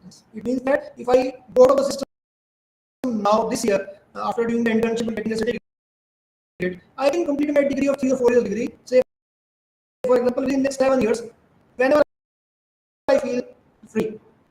Then very good part of it is implementation of the internship policy, and the internship is very much required. We all know the students are country, even our children from our home houses, our neighborhoods, our villages, cities, are frequently moving away outside the country, going to Canada, Australia, and whatever else where they are going. And when you ask the students, you will find that they are going to their classes in a system of 2 or 3 days. When they go to the classes, the teachers complete their curriculum, complete their module for that week in those 2 or 3 days from morning to evening. The student is studying, and remaining time period he is doing his job, is earning money simultaneously, and we all take pride in it also. When our children, our relative moves out, and when we pay his first admission fees, and when he calls us and we proudly say to our relatives, our knowns, that my children, my son, my daughter, whatever else, has not taken the fees second time, he has deposited his fees from her or his own resources. It means they are earning simultaneously, and that is possible in their system. Then it can be made possible in our system also, and this is the opportunity with all of us that internship provides to our students. Here lies the value of an educational leader, and we are all the education leaders. Basically, we are teachers, but we are all the leaders of our system also. So, at our level, how good we can guide our students to get the internships? How could we help them in getting better internship opportunities? How can we work harder for them so that they can get internships in real sense, and through those internships they will definitely getting that part-time job and something else, so that they can simultaneously earn with their classes on, with their period of education in the institution. Then one more thing which NEP suggests is a light but tight regulation by single regulator of the higher education. They are saying we require a higher education system where the regulator will be there, but regulator will be tight, light but tight. That's the minimum. The government says minimum governance and minimum government and maximum governance. The same concept is there. Basically, the minimum governance part, the regulatory part, and to maintain that system, one higher education body governing all kinds of education in our country at present, that is required. That is required also to make consistency in the policies guiding the students. The students might be very streamed. They might be studying basically vocational course, some technical course, some traditional course, whatever else is there. But the basic policy of guiding the students should be the same. The basic fundamentals should be the same. And that cannot be done by when the regulators are single. Otherwise, like in the earlier system, where there are different regulators, they are making different policies, and those policies are basically getting clashed at some point of time. Then one important part of this education policy is the restructuring of institutional restructuring consolidation. We might have gone through this part also in some other lecture. I will give just a brief point of it. We are talking about autonomous degree granting colleges. Basically, the colleges which are now affiliating will have to become multidisciplinary, and not only multidisciplinary but autonomous colleges, degree granting colleges have to be there. And basically, and their government is going to make the NEP has proposed higher education clusters, knowledge hubs, at least getting to the rate of 3,000 students. So this kind of provisions have been made, and not only this, the higher education system, the universities have also been redefined now. In this system, we feel the universities will be like research-oriented universities, focusing totally on research. The education-oriented universities only in third one, they are known as MERU, multidisciplinary education and research-oriented universities, basically. So universities will be conducting on the imparting education to the students of general students also, not focusing on research, but some part of research will be there, particularly in the institution which we call the MERU educations. Now, one more important part of higher education system which we should think about, which is the lack of equal opportunities in higher education system. Because we are moving toward a system when we want that our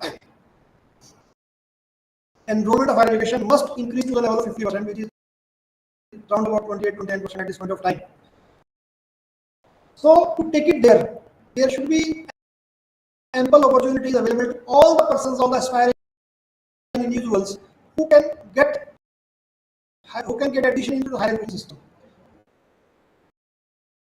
And there's in daily routine we see daily students who have been deprived of the system for so many reasons. Like I earlier said, a student who is not, I have been a teacher in a rural college, and I used to see my students, my BCom students, particularly those from the very poor families, who go after the college hours, they had to go to a nearby 10-15 kilometers away. There was an industrial area near my college. So they used to go to the factories, work in the evenings, or say work in the night shifts, and coming to the college late, attending the classes. The system was not providing, but as a teacher, whatever best I could do, I did during my tenure. But that was basically made adjustment. It was not a part of the system. But this can be made possible now, particularly with present system, the NEP education. Now, when we talk about the Sustainable Educational Development Goals, it also talks about the equity and inclusion. Equity means equal opportunities, or inclusion means to include the last person who is deprived of higher education, who wants to be a part of the system, but due to some reason or the other, he cannot become a part of the system. So that is the basic idea of this NEP. And in this way, the government has to make it, because to provide opportunity, it should be the duty of the government to create a system where equal opportunities are there. So first of all, important part of NEP as NEP we expect is should be there ample funding of to the students, higher education system, so that such students can come and become part of this system. Important, that next part is very important, that is gender equalization. Opportunities of education, equal opportunities from gender point of view. Still today, when in 2024 into this 21st century, the students, and particularly the female students, have sometimes had to be deprived of the system of higher education because of the conditions they are in there. In a rural college, the bus is not coming, the college is far away of places. If in a family there is a boy and a girl, the girl had to stop because there are certain issues of the security issues that for which parents do fear about their girls going out, staying out late from their houses. So government should take part, should provide funds and see to it that equal opportunities are there. Then access can be enhanced. One more high quality higher education institution, HEIs, in aspirational districts. Aspirational districts means the districts are there who wants to grow, who wants to develop, and special educational zones containing large number of SEDGs can be created. So these kind of things are there already, like in all the Delhi. You might have read or listened to it. In the Naxalites area of this country, there is a provision made by the government of Ekal Chhatravas, Ekal students, like opportunity, so that the students from the affected areas of Naxalite affected area could come and stay there and get education. So this and certain other facilities which the government can provide. Similarly, for the HEIs, they also need to do something special. Particularly, they have to mitigate the opportunity cost and fees for pursuing higher education. Basically, the system, like now in this, when we talk about the cost of the education, there are two things simultaneously during the system. When we talk about the government institutions, government colleges, government universities, we see the fees is quite not there. As the cost of the education is, government is paying funds to the universities also. However, it has started creating pressure on the universities to create its own funds to the government, the state universities, the state universities also. But still, some kind of state universities are there, and they are teaching students on a very low cost. In comparison to this, there are private universities who are giving education at a very higher cost. So if some course is there which is not there in a private government state university, it is in a private university, and a student wants to do that course, he might have to refrain from entering into the system because the fees maintained by that university. Now it should be the duty of the university, it should be the part of the university to cut down the cost and maintain a fees which an average student can pay for entering into the system. Similarly, more scholarships kind of things should be there. There are a lot of scholarships government is providing, but in our country, if we talk about we move towards back in the history, education was never a part of government work in our country. Till today, we see the lot of dharmshalas, the temples related dharmshalas. There only the society contributes, the government do not contribute, and they are running very well. They are running some school kind of things, some colleges also there, and they are running from the social contribution. But on an average, this contribution has declined basically. So we need to work harder. We need to have some leadership which can attract more scholarships, which we can motivate as a student. For example, now here lies in the part of the role of the education leader of the university, particularly when student association should be there, who should contribute to their alma maters, like we all of us should contribute to alma mater, so that what we have learned from alma mater, from our parents, where we have read from the university, what we have learned, and we are running mostly because of that, we should also have the feeling to pay back to the university. So this kind of system should be maintained in the university so that more and more scholarships can be arranged, so that the needy students can come and get education at a very lesser cost. Then basically the admission process should be made more inclusive. Government is trying its bit. We all know from the central university point of view, education admission test is there for all the taking admission in central university. The government is conducting it through NTA on a very large scale. They have given ample time for the students to. So government is taking care of this aspect, but all the universities, all the 1,000 odd universities are not a part of the system. So what other universities can do in their areas so that the students can easily come and take admission in the course. This should HEI should also think about it. Then we should think we should evaluate our education programs also. There should be we are having different bodies. We are having Board of Studies, the Staff Council, Board of Studies, the Academic Council, or the Executive Council, etc. But still, we don't have a mechanism. We don't evaluate our programs time to time. For example, I am teaching a BCom class from last 20 years. There is no mechanism. Even I have never thought about it. Most of the days I don't think by teaching the student of BCom, but we are giving them the market. But we started teaching 20 years back, we are still teaching the same thing. Then the market has gone more ahead. So the curricula is not there, which is keeping pace with the developing system, the modern developing system. So basically, to increase the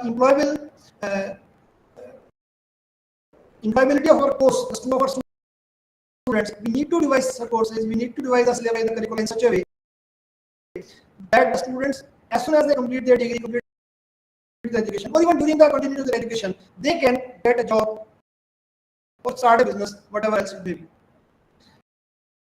Then one more thing is creation of sensitization of faculty, counselors, students on gender identity. That is very much important. Daily we are studying cases in the newspapers, on the social media, where certain persons have to feel bad, have to feel ashamed on various issues, particularly gender issues. So education system should be developed in such a way. Our system should be inclusive of attracting the students as a student and not as a gender. So for this, all HEIs and as a part of the HEIs, we all must make efforts so that there could be no gender bias. Government is making policies implementing, but the proper implementation lies on all of us and improvement in the implementation process, if we require, we should write to the government also. Then one more important point is, as an institution, we should talk about our institutional development plan. Now, in our life, we like we have teachers, we very much know in our career progression that I joined as an assistant professor. Whenever I am completed 3, 4, 5 years, I move to the next scale, the associate professor, the senior scale, and 3 years there on I will be becoming an associate professor. When I am becoming an associate professor, after 3 years I am becoming a professor. Now, this is the clear-cut plan. We can go through conditions are laid down. If we fulfill the condition, we can reach that, we can achieve all these things. But do we have plans for our institution also, for our organization also? Do we plan about our organization? Where we want to see our organization, say for example after 1 year, for example after 3 years, 4 years, 5 years, 10 years, 15 years, where we want to see our institution? So there comes a need to develop an institutional development plan, where we want to see our institution, our organization, where which we are working and earning bread for our families, earning bread for our owners, we are earning the status in the society because of the organization. So do we have certain plans? Plans can be different. They can be very short-term plans, say for example 1 year. There can be medium-term plans, more than 1 year, but 3, 4 years, but we don't want to see. And then we have a long-term plan also, because certain things are achievable in a very long time period. For example, you want to make a new building, it will take 3, 4 years to start a new course, build a new building, 3 years, 2 years. So it will require a lot of planning, lot of funds management, financials there, working is there, everything else is there. So it was just an example. Basically, we want to see, we want to plan where we want to see our institution. That is very much important for all of us, because ultimately we are all because of the organization. Now, when we talk about educational governance, effective governance and leadership, then there are certain things which we should keep in mind. In the present system, we are having the academic councils, the executive councils, the courts in the universities, the senate in the universities, running the system. But if you see parallel, the IITs and IIMs, they are having board of governors. And those board of governors are having persons not only from the academic background, they are having persons from the industry background also, the experienced persons who have grown, developed their industry from scratch to the present position where they are. So such kind of experienced persons are in board of governors, whereas the system lacks in a traditional education system. So what NEP says is that we must be having a board of governors for our institution, and which should be having persons of eminence in the society, people of eminence in the society. They may be great academicians, they may be great industrialists, the corporates, some other professionals, whatever else, whatever persons we can think of, they can be part of the system. And they must be having teachers, the system having a principal or a director or vice chancellor, they should be the part of it. All the world institutions are having the system globally. So we are moving towards a system where we require a board of governors to manage the working of the institution. Basically, NEP says through a system, suitable system of accreditation related to autonomy, and in a phase manner over a period of 15 years, all HIs in India will aim to become independent self-governing institutions pursuing higher education, innovation, and excellence. And that important that the milestone will be achieved through a topmost governing body, which we will then call a board of governors. So there should be a board of governors established in the institution, consisting of a group of highly qualified, competent, and dedicated individuals who have proven capabilities in the society, in the work, in the society, about their work, about their education system, and a strong sense of commitment to the institution. That is very much important, because we all, as a part, it is a very big question to all of us. To all of us, do we have the level of commitment for our institution's growth? which we have for our personal development. That is utmost required, because if we see in our lives, in our teachers, we will always appreciate those teachers who are very dedicated to the system. And all the universities which are there, for example, our university is A++ now, it is there after the establishment of say 68 years, it has achieved this grade. It is because of the persons who have worked in the system for the last 68 years. It is not because of the present era only. The values established in the systems developed, the rules and regulations framed, the dedication, the working of the persons who have been working in the institution for the last so many years. So this kind of commitment is required from all of us in the institution, for the institution in which we are working, wherever we are, be it a school, be it a college, whatever else, be it a coaching center even also. If you have the commitment, only then the institution can grow.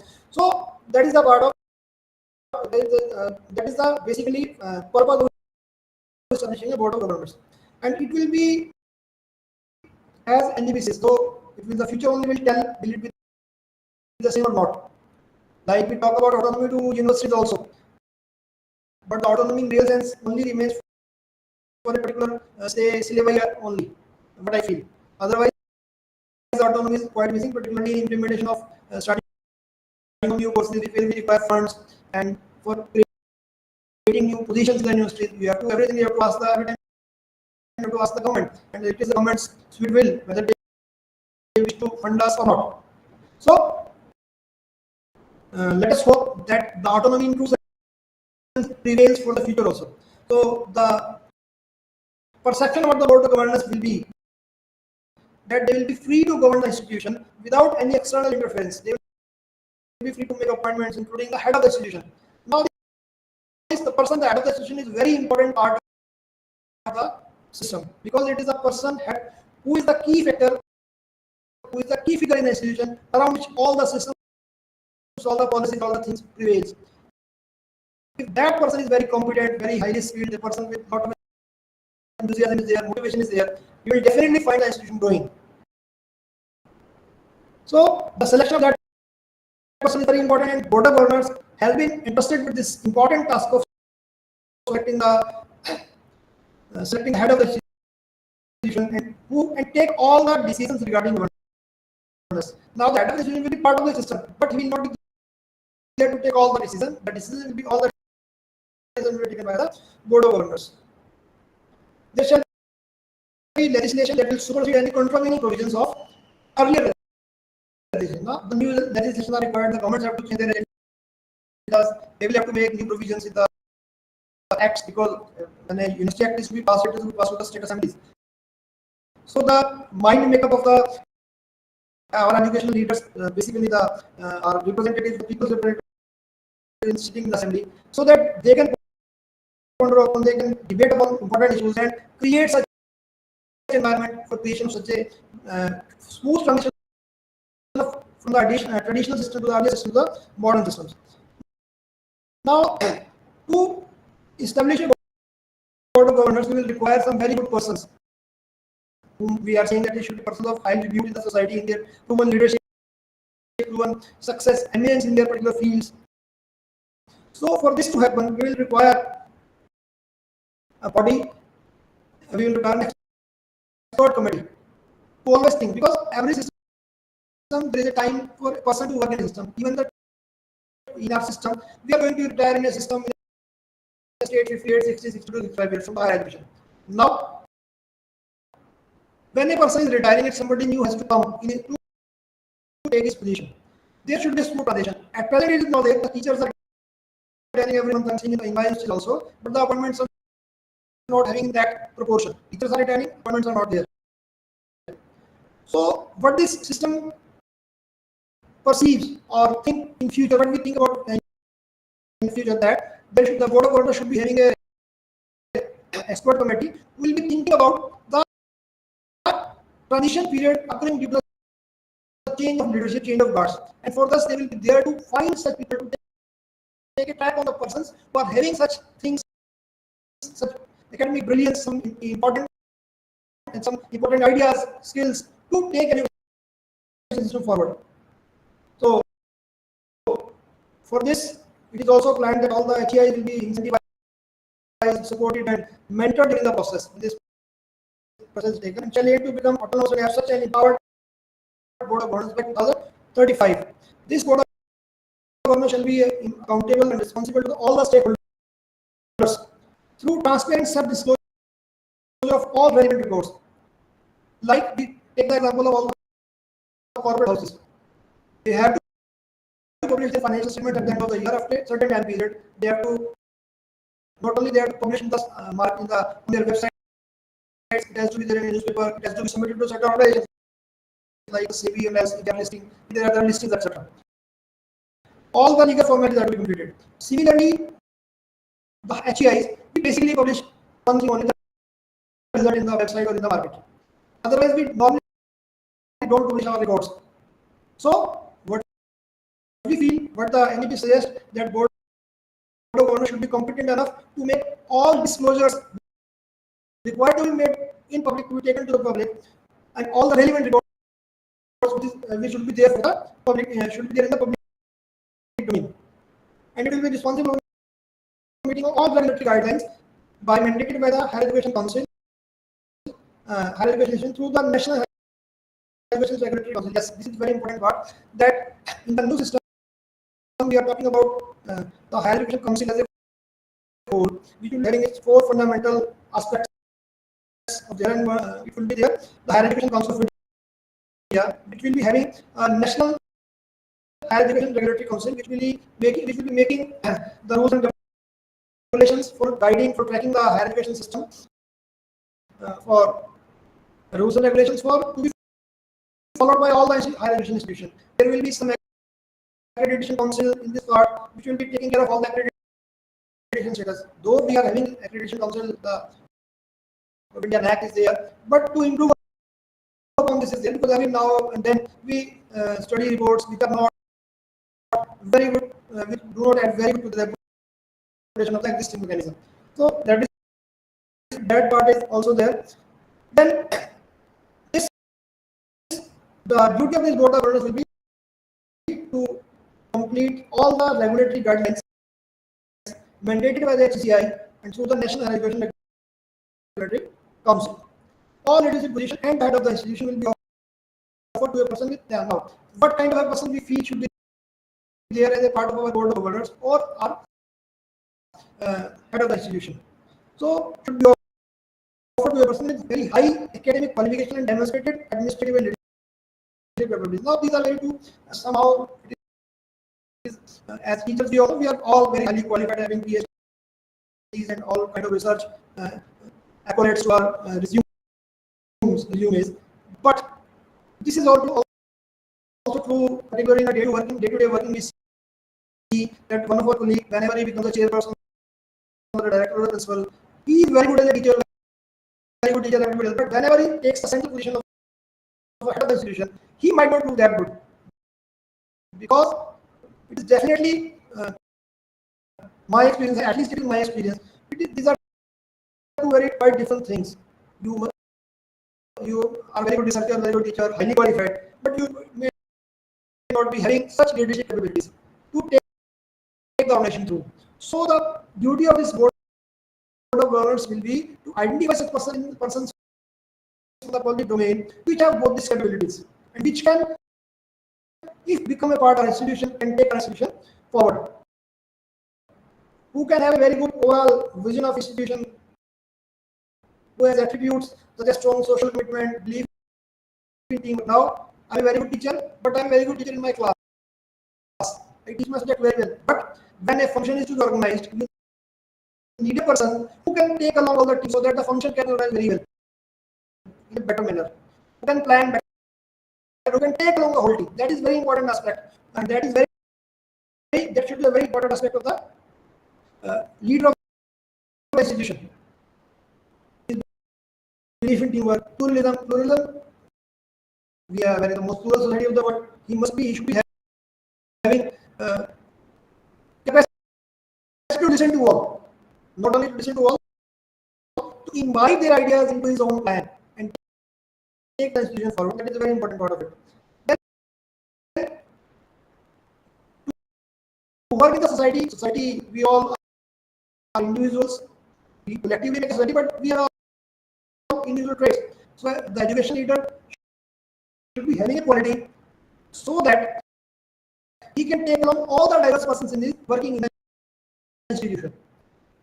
Sometimes we see in the institution, we really feel that if there are 4 teachers in the department and 1 chairperson, and if one teacher is not comfortable with, relations are not good, so the chairperson, when he is head of the institution, what will he do? He definitely will sidetrack the person and start working with the other 3 people who are quite who may be congenial to him, who may agreeably listen to him. So that 4th person is left. Basically, the person at the system as a teacher, he can contribute, but he's not there to contribute because he is left away from the system, he is left out of the system. This facility in short term, this tendency in short term may be there. We have to complete a function when somebody is getting trouble, so leave it aside and complete the function. But in the long run, it is not good. So it means the head of institution must have this very good quality to take along all, to listen to all, to have different teamwork, and a positive output towards all. Then the board of governors should make selection of the new member to enter into the board of governors or the head of the institution. So very rigorous, impartial, and merit-based mechanism, competency-based mechanism, led by an eminent expert committee.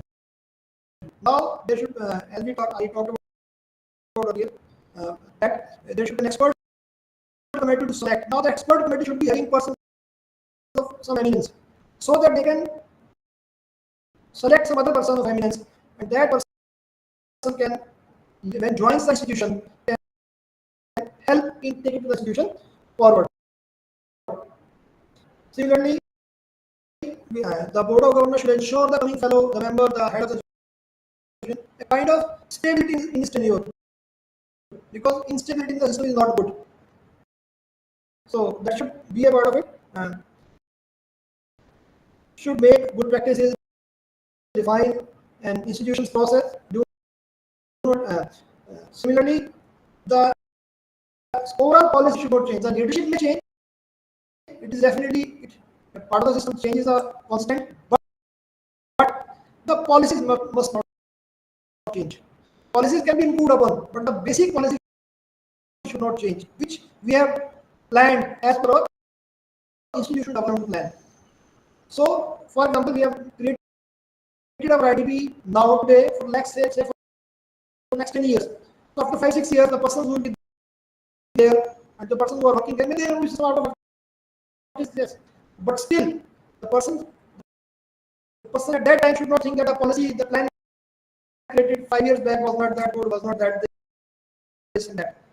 Rather, they should work, they should think how the system was started and try to improve upon it, not criticizing the person who have done the work 5 years back. So the leaders, basically the education leaders, should be identified and developed early. Now, this is very important aspect for the leader of the institution. In our universities, basically in our colleges, we give certain charges, additional charge to our teachers, basically.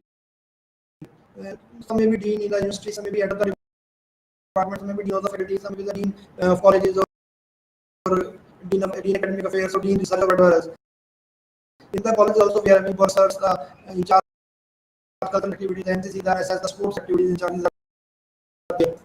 So basically, all these systems are have been created because to develop a teacher from the place from the period when he joins as a fresh to a good academic leader when he reaches at the position of seniority in the institution, so that his wisdom and experience will be used for the development or betterment of the institution. So this is important part of the effective governance and leadership of particularly the persons, the leaders of the institution. And last but not the least, these are some of the points which I could explain. There are certain various other points which we can think and ponder upon, think about them and work upon them. So from my side, I feel I have spoken sufficiently. I'll be more than happy to discuss a few things. I'm not an expert. I do not consider myself as an expert, but I still feel as a teacher, as a part of the system, whatever little I know, I can discuss with all the learned people of this training program. So my side, it is thank you very much. Yes, sir. Thank you very much, sir. Now this form is open for question and answer.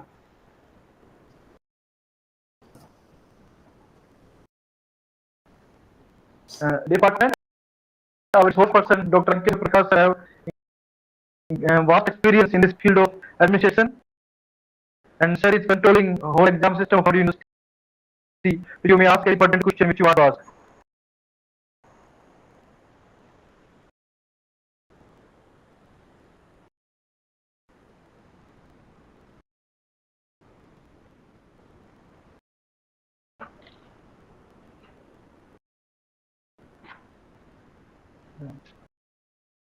Sir, I think our participants have no questions, and Hey, we have covered. what's up, Dr. Adhika Chaudhary has raised the hand. Madam, please speak. I would also like to listen. Dr. Adhika Chaudhary, do you have any question? Yes, sir. Hello. Hello, you are audible. Please speak. Okay. So, sir, could you please elaborate IDP, institutional development plan? Yes. Madam, institutional development plan, as I earlier also told you in the discourse, basically, time, to think about future. Where you want to be after a certain period of time. 5 years, 10 years, 15 years. All the organizations at the world of planning basically is coming in the business organizations, because they have set their targets to achieve after a certain time period, 1 year, 2 years, 3 years, 5 years, 7 years. Similarly, what the NEP says is the education institutions should be having such plans, which they are calling as institutional development plans. How? So that when we make a plan for the future, it will help us to take an institution of certain direction. Okay. It is not as anything news coming or adopting. It is not like it should not be like this. We should definitely see if the new thing which is coming there, which is there in the thing, should we adopt it, or if we adopt it, will it be benefiting to us? So for this kind of things, or basically from where we see our, so for example, I'm part of this system. So as for in IDP, here in IDP, as a part of this system, I definitely feel I would like to see my university after 5 years, 7 years, 10 years. So IDP will be there, and they can be there. They can be basically 2-3 types of IDPs. There will be certain short-term goals which we can achieve in 6 months, a year, a session. There should be medium-term targets which we can achieve in 3 years, 4 years, 5 year time period, and there may be some long-term goals also which we want to achieve after 10 years, 15 years. So in my opinion, this is for IDPs. In the earlier system also, the idea of College Development Council, the Institute Development Council was there. In the earlier pay commission also it was there. UGC has also raised all these things, but it was not that much implemented at that time, because hardly, I have been a part of a college also during my teaching. So rarely the college is having a college development council and college development plans. Now with this system, the NEP is implemented. It has been made a kind of mandatory to develop a plan. Our university has done it from the beginning. When the NEP is implemented in December in 2022, we started implementing the NEP in the in-house UG courses in our campus college. So IDP was there, and not only we prepared the IDP, was presented to various organizations, the Higher Education Council of Haryana, many times, all other institutions also on all the meetings, and we have created an idea where we want to take our university, say 3 or 5 year time period down the line. Thank you so much, sir.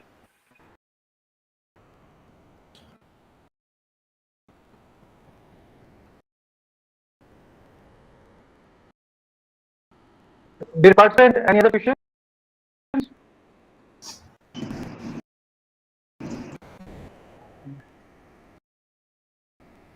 Sir, our participant would like to hear your experience about the exam system which you are facing after implementation of this NEP. Do you have experience or any other difficulty while conducting examination? Sir? Basically, the thing is here, the examination system is totally dependent upon the affiliating. We are affiliating universities or all the affiliating colleges and all the teachers on the campus of the affiliating colleges. One thing. Second thing is here, because it is the first year of NEP implementation in the affiliated colleges, where we are having more than 50,000 students in the first year in all the colleges. So it was a difficult thing to develop a software where all the subjects will be, the combinations will be created, the admission process, the student will be completed. Now from that admission to the registration, then registration to the examination forms, from the examination forms to taking the data of the internals, the practicals, which is now, and then now we'll be moving towards from the declaration of result as soon as the data of internal practicals is received. The system is on these days.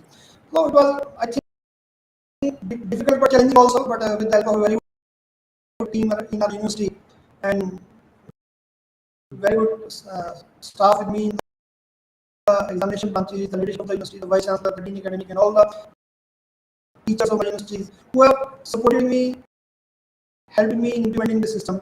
So we are at a stage now that will be in a few days, 10, 15, 20 days, we'll be declaring the results of NEP first semester of the affiliating colleges.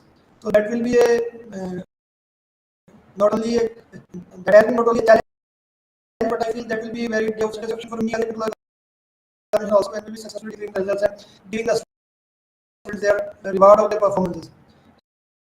So, but there have been challenges, I think, because in the system, particularly from the I have been from the college background, so I know some of my friends in the colleges who are talking about the length of the timetable, which I started from 8 to 9 a.m. in the morning to the 4 or 5 p.m. in the evenings, which is a new thing for the affiliated colleges, which is not new for the university system, because the university teachers tend to stay in the departments of 5, 6 in the evening. Normally they are there in the system, but for the college it is quite a new thing to stay for that long in the classes, and not only for the college, not in the classes, in the college. And this system not only as a part of, you will see, created some of the problems for them also, because like I was in a rural college. We are in the evening, say for example, the bus might go a certain at say 3:30, the last bus will go into the village of the student. Now the student has to catch the bus, but there may be a class of visit at 4 or 3:30 or 3. So there will be dilemma for it. But as the new system, there are newer problems, troubles, challenges come, but solutions also come. They are all very important. We are all intelligent persons. The teachers basically, I feel, are very intelligent to have attained all these high degrees, etc. And we have, the system has implemented different last education policy was there in 1986, and there were certain changes in 1992, but they were also successfully implemented by the teachers. So I hope so that teachers are capable persons. Definitely they are implemented as a part of the system. The evaluation part, I do help the teachers in conducting the evaluation exam by conducting the examination and conducting the declaring the results. Basically, I feel as a support to the teachers so that their process of teaching, learning, and evaluation is completed. That is what I think about my job. The job to be done at the back end of the system. The teachers are there at the front end of the system. So I hope whatever challenge I am facing and I am enjoying it. I hope you are also enjoying the system. Thank you so much. Definitely, sir, it's a very challenging task, and sir, dear participant, I would like to tell you that I am the part and parcel of this university, and since after implementation of this NEP, the number of papers have increased. So Dr. Ankeshwar has implemented that examination system in lateral speed, and by rebel guidance, our university has successfully implemented NEP for undergraduate as well as now we are planning to implement for post-graduation also. Thank you very much, sir. And sir, on the behalf of all the participants and Malvi Mission Teacher Training Center, sir, I thank you for your presence in this platform, sir, and sparing your valuable time, sir. Thank you, sir. Thank you very much, sir. Thank you, sir. Thank you, ma'am.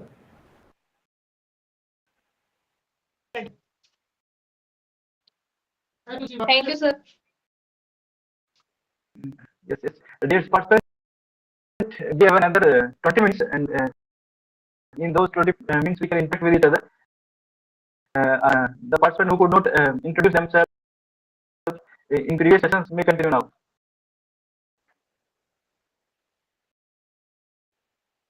And you can also share your experience about this NEP also.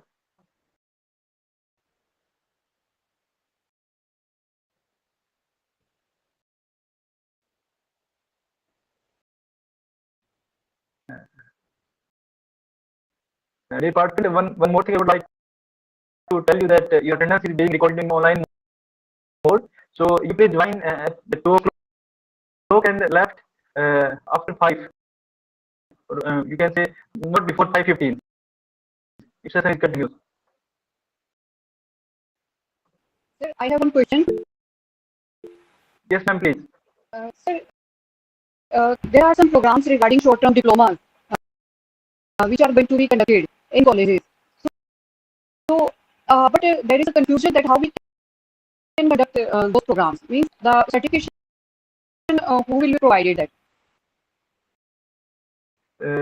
Ma'am, I don't have much knowledge about this thing because I'm also a teacher like you, and just I'm conducting this program on the behalf of HRDC Kurukshetra University. But definitely, I will ask from Director ma'am, and I will let you know. Okay, thank you, sir.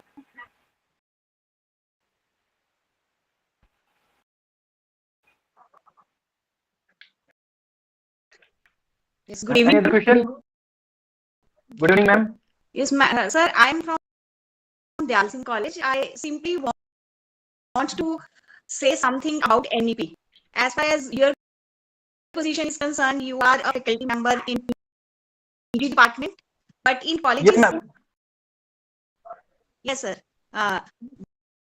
But in colleges, we are facing certain problems. As far as जी, the ma'am. Faculty of Arts is concerned, अब तक क्या होता था, students को 4 ही paper पढ़ने होते थे, लेकिन अब दे आर स्टडिंग 8 पेपर्स. तो कहने ma'am, को जी. तो all of us we are saying NEP is going to give them a skilled education, but as far as the reality is concerned, they are feeling a bit burdened rather. बहुत ज्यादा burden feel करते हैं बच्चे. और दूसरा एक बहुत ही compulsory component add हो गया है इंटर्नशिप का. उसमें है कि the students who are willing to exit after first year, they have to complete 120 hours of internship.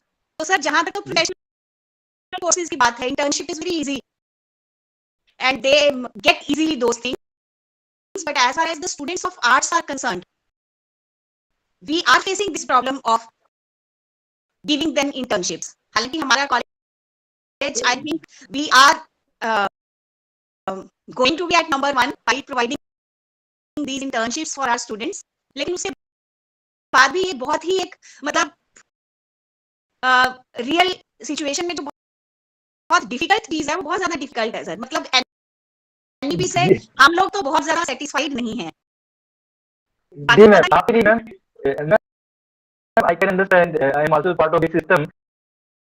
And ये जो आप बता रही है बात हमारे पास आती रहती है, because I was also the part of this syllabus framing committee of PG department of psychology. तो मैम ये जो आप फॉर्म बता रहे हो ये आती रहती है, और जब भी कोई भी नई चीज आती है, मान लो अभी NEP नहीं आई है 2020, तो इसमें कुछ दिक्कतें आएंगी, कुछ प्रॉब्लम आएंगी, और प्रॉब्लम फिर रेज होंगी, फिर वो सॉल्यूशन नहीं करेगा ma'am. So after 1 or 2 years system will be in line में सही हो जाएगा सब कुछ. शुरू में हमको कोई भी चीज नहीं इम्प्लीमेंट करते हैं तो कुछ उसके क्रिटिसिज्म ज्यादा ही रहते हैं चीजों के ना, ये नहीं होना चाहिए, गलत है, ये सही है, लग आपको पता है. जब मैं तो सिर्फ ना यही जान के खुश होना चाह रही थी कि ये हमारी ही प्रॉब्लम नहीं है, मतलब सब ऐसा फील कर रहे हैं ना. नहीं, सभी जगह दिक्कत है मैम. आप जो बता रहे हो वर्कलोड की दिक्कत है, वोकेशनल कोर्स उनकी दिक्कत है, और हमारे पास बहुत से कॉलेज लेटर में आते रहते हैं ये चेंज कीजिए, और हम धीरे धीरे चेंज कर भी रहे हैं मैम उसके अंदर. बट एकदम तो नहीं कर. एक आप रूट कन्वे कीजिएगा सभी बोर्ड ऑफ स्टडीज को कि जब वो सिलेबस फ्रेम करते हैं ना, तो माइनर का सिलेबस उस हिसाब से करें जैसे हमने 2 क्रेडिट्स हैं उनके सिर्फ 2 ही घंटे उनका कॉन्टैक्ट आवर्स होते हैं। इसी तरह से जैसे एमपीसी के 3 कॉन्टैक्ट आवर्स हैं, उसी हिसाब से अगर आप सिलेबस देखें तो सिलेबस इतना वास्ट है that it is not easy for us to complete. Ma'am जो सिलेबस है मैम, वो आपका जो रेस्पेक्टिव डिपार्टमेंट है, लाइक मैम आपका सब्जेक्ट जो भी है, आप रेस्पेक्टिव डिपार्टमेंट को लिख सकते हो उसके बारे में कि दिस सिलेबस हम लिखेंगे। ये तो मैं आपसे एक फेवर चाह रही थी, जैसे आप लोगों का अपने सर्कल में डिस्कशन होता है तो आप इसकी हाँ जी डेफिनेटली मैम हम बात करते हैं because I belong to the faculty of psychology, so हमारे पास साइकोलॉजी की प्रॉब्लम आती रहती है रिगार्डिंग सिलेबस, मैंने और प्रैक्टिकल कैसे कराएंगे, क्या कराएंगे, तो हम बात करते रहते हैं मैम उनके बारे में। बट मैम जो सॉल्यूशन है वो धीरे धीरे होगा, क्योंकि उसका एक प्रोसेस होता है। पहले वो जो कमेटी है उसको रिकमेंड करती है, फिर पीडीबीओस में जाता है, उसके बाद हमारे पास जो एकेडमिक काउंसिल वहाँ पर जाता है, फिर जाके वो चेंज होता है मैम, तो टाइम लग जाता है उसमें। बट डेफिनेटली जो भी आपकी प्रॉब्लम है वो सब नोट डाउन की जा रही है, और हमारी यूनिवर्सिटी बड़ी कंसर्न इन चीज़ों के बारे में। हमारे पास डायरेक्शन की दो प्रॉब्लम हमारी नोट करो, उनके ऊपर काम करो, उनको रेक्टिफाई करो जो इसमें प्रॉब्लम है। Thank you sir, thank you so much. जी मैम, जी ma'am. Any other questions participant? नमस्कार सर। नमस्कार ma'am. Sir I am doctor Shruti Singh. जी मैम। सभी अपना अपना ओपिनियन दे रहे थे, तो मुझे भी बड़ा अच्छा लगा इस फील्ड पे कि शायद ये भी एक हिस्सा होना चाहिए हमारी इंटरेक्शंस का कि हम लोग अपने ओपिनियन दे रहे हैं। Definitely ma'am, you should. So my opinion regarding the NEP is sir that one of the shortcomings of this policy I believe is the fact कि बहुत सारी चीजों को assume किया जा रहा है कि बहुत सारी फैसिलिटीज अवेलेबल हैं। ये माना जा रहा है कि सभी स्टूडेंट्स के पास स्मार्टफोन्स हैं या बेसिक फैसिलिटीज हैं या वो एक सर्टेन इकोनॉमिकल बैकग्राउंड सबके पास है। मैं जो कि मेवात के गांव में पढ़ा चुकी हूँ, या इस वक्त भी मैं पलवल के एक गांव में पोस्टेड हूँ, मंडकौला में पढ़ा रही हूँ। सर हमारे कॉलेज में बिजली 12 बजे से 2 बजे तक आती है। ऐसे में सर जब हम मूव्स की बात करते हैं या ऑनलाइन लर्निंग की बात करते हैं, या इस अजम्पशन के साथ हम ये पढ़ते हैं या अपनी पॉलिसीज बनाते हैं कि हर बच्चे के पास स्मार्टफोन होगा, मुझे लगता है कहीं ना कहीं हमारी ये पॉलिसी जो है इनकी प्रैक्टिकल एप्लीकेशन में प्रॉब्लम सामने आएंगी आगे चलकर, क्योंकि आएंगी और आ भी रही है हमारे पास। मेरी जो स्टूडेंट्स हैं सर, जो गर्ल स्टूडेंट्स हैं मेवात के एरियाज में, बीइंग फीमेल्स, मुझे नहीं पता कि ये अर्बन एरियाज में ऐसा है कि नहीं, लेकिन गांव में मैंने देखा है कि अगर परिवार एक ही फोन अफोर्ड कर सकता है तो वो फादर के पास होता है या बेटे के पास होता है। गर्ल्स स्टूडेंट्स को, लड़कियों को तो वो फोन शायद 2 दिन में, 1 दिन में शायद 20 मिनट के लिए या 10 मिनट के लिए मिलता है। तो ऐसे में लर्निंग टीचिंग को हम इसी बेस पर रखें कि बच्चा ऑनलाइन पढ़ सकता है। I believe these are the few shortcomings of this policy that should be discussed among teachers. Thank you sir. Definitely this should be discussed ma'am. And देखिए मैम, जब भी पहले भी कोई पॉलिसी आई है उसमें कुछ ना कुछ कमियां तो रहती है मैम, और सब्सिक्वेंटली उनका काम होता है, बाद में ठीक कर दिया जाता है मैम। जैसे कि पहले ने डिसीजन लिया था कि 8th क्लास में बोर्ड सिस्टम को हम लोग हटा दिए मैम, उसके बाद में जब उसकी कमियां पता चला हम लोगों को किसी क्या नुकसान हो रहा है बच्चों को, तो अल्टीमेटली दोबारा हमको उनको इम्प्लीमेंट करना पड़ा मैम। इसी तरह मैम इसमें कुछ समस्या आ रही है जो अभी हमारे सामने, तो अभी तो सिंस पॉलिसी बहुत ही राह फॉर्म में है, इसके ऊपर काम चल रहा है, और कुछ जो इसमें जो चेंजेस होंगे सब्सिक्वेंटली वो होती रहेंगी, बिकॉज वो अगर हमारे सिस्टम के हिसाब से फिजिबल नहीं है तो डेफिनेटली मैम भी चेंज कुछ सोल्यूशन नहीं हमारे पास। जरूर but I appreciate the effort, sir. Congratulations to you for conducting this program. जी ma'am, thank you ma'am. Thank you, sir. जी ma'am.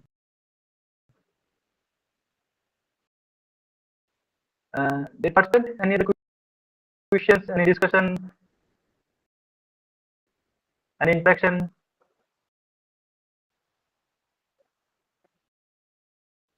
Okay. So shall we close this session? We will meet again on Monday at 2 o'clock, right? We will have long weekend break.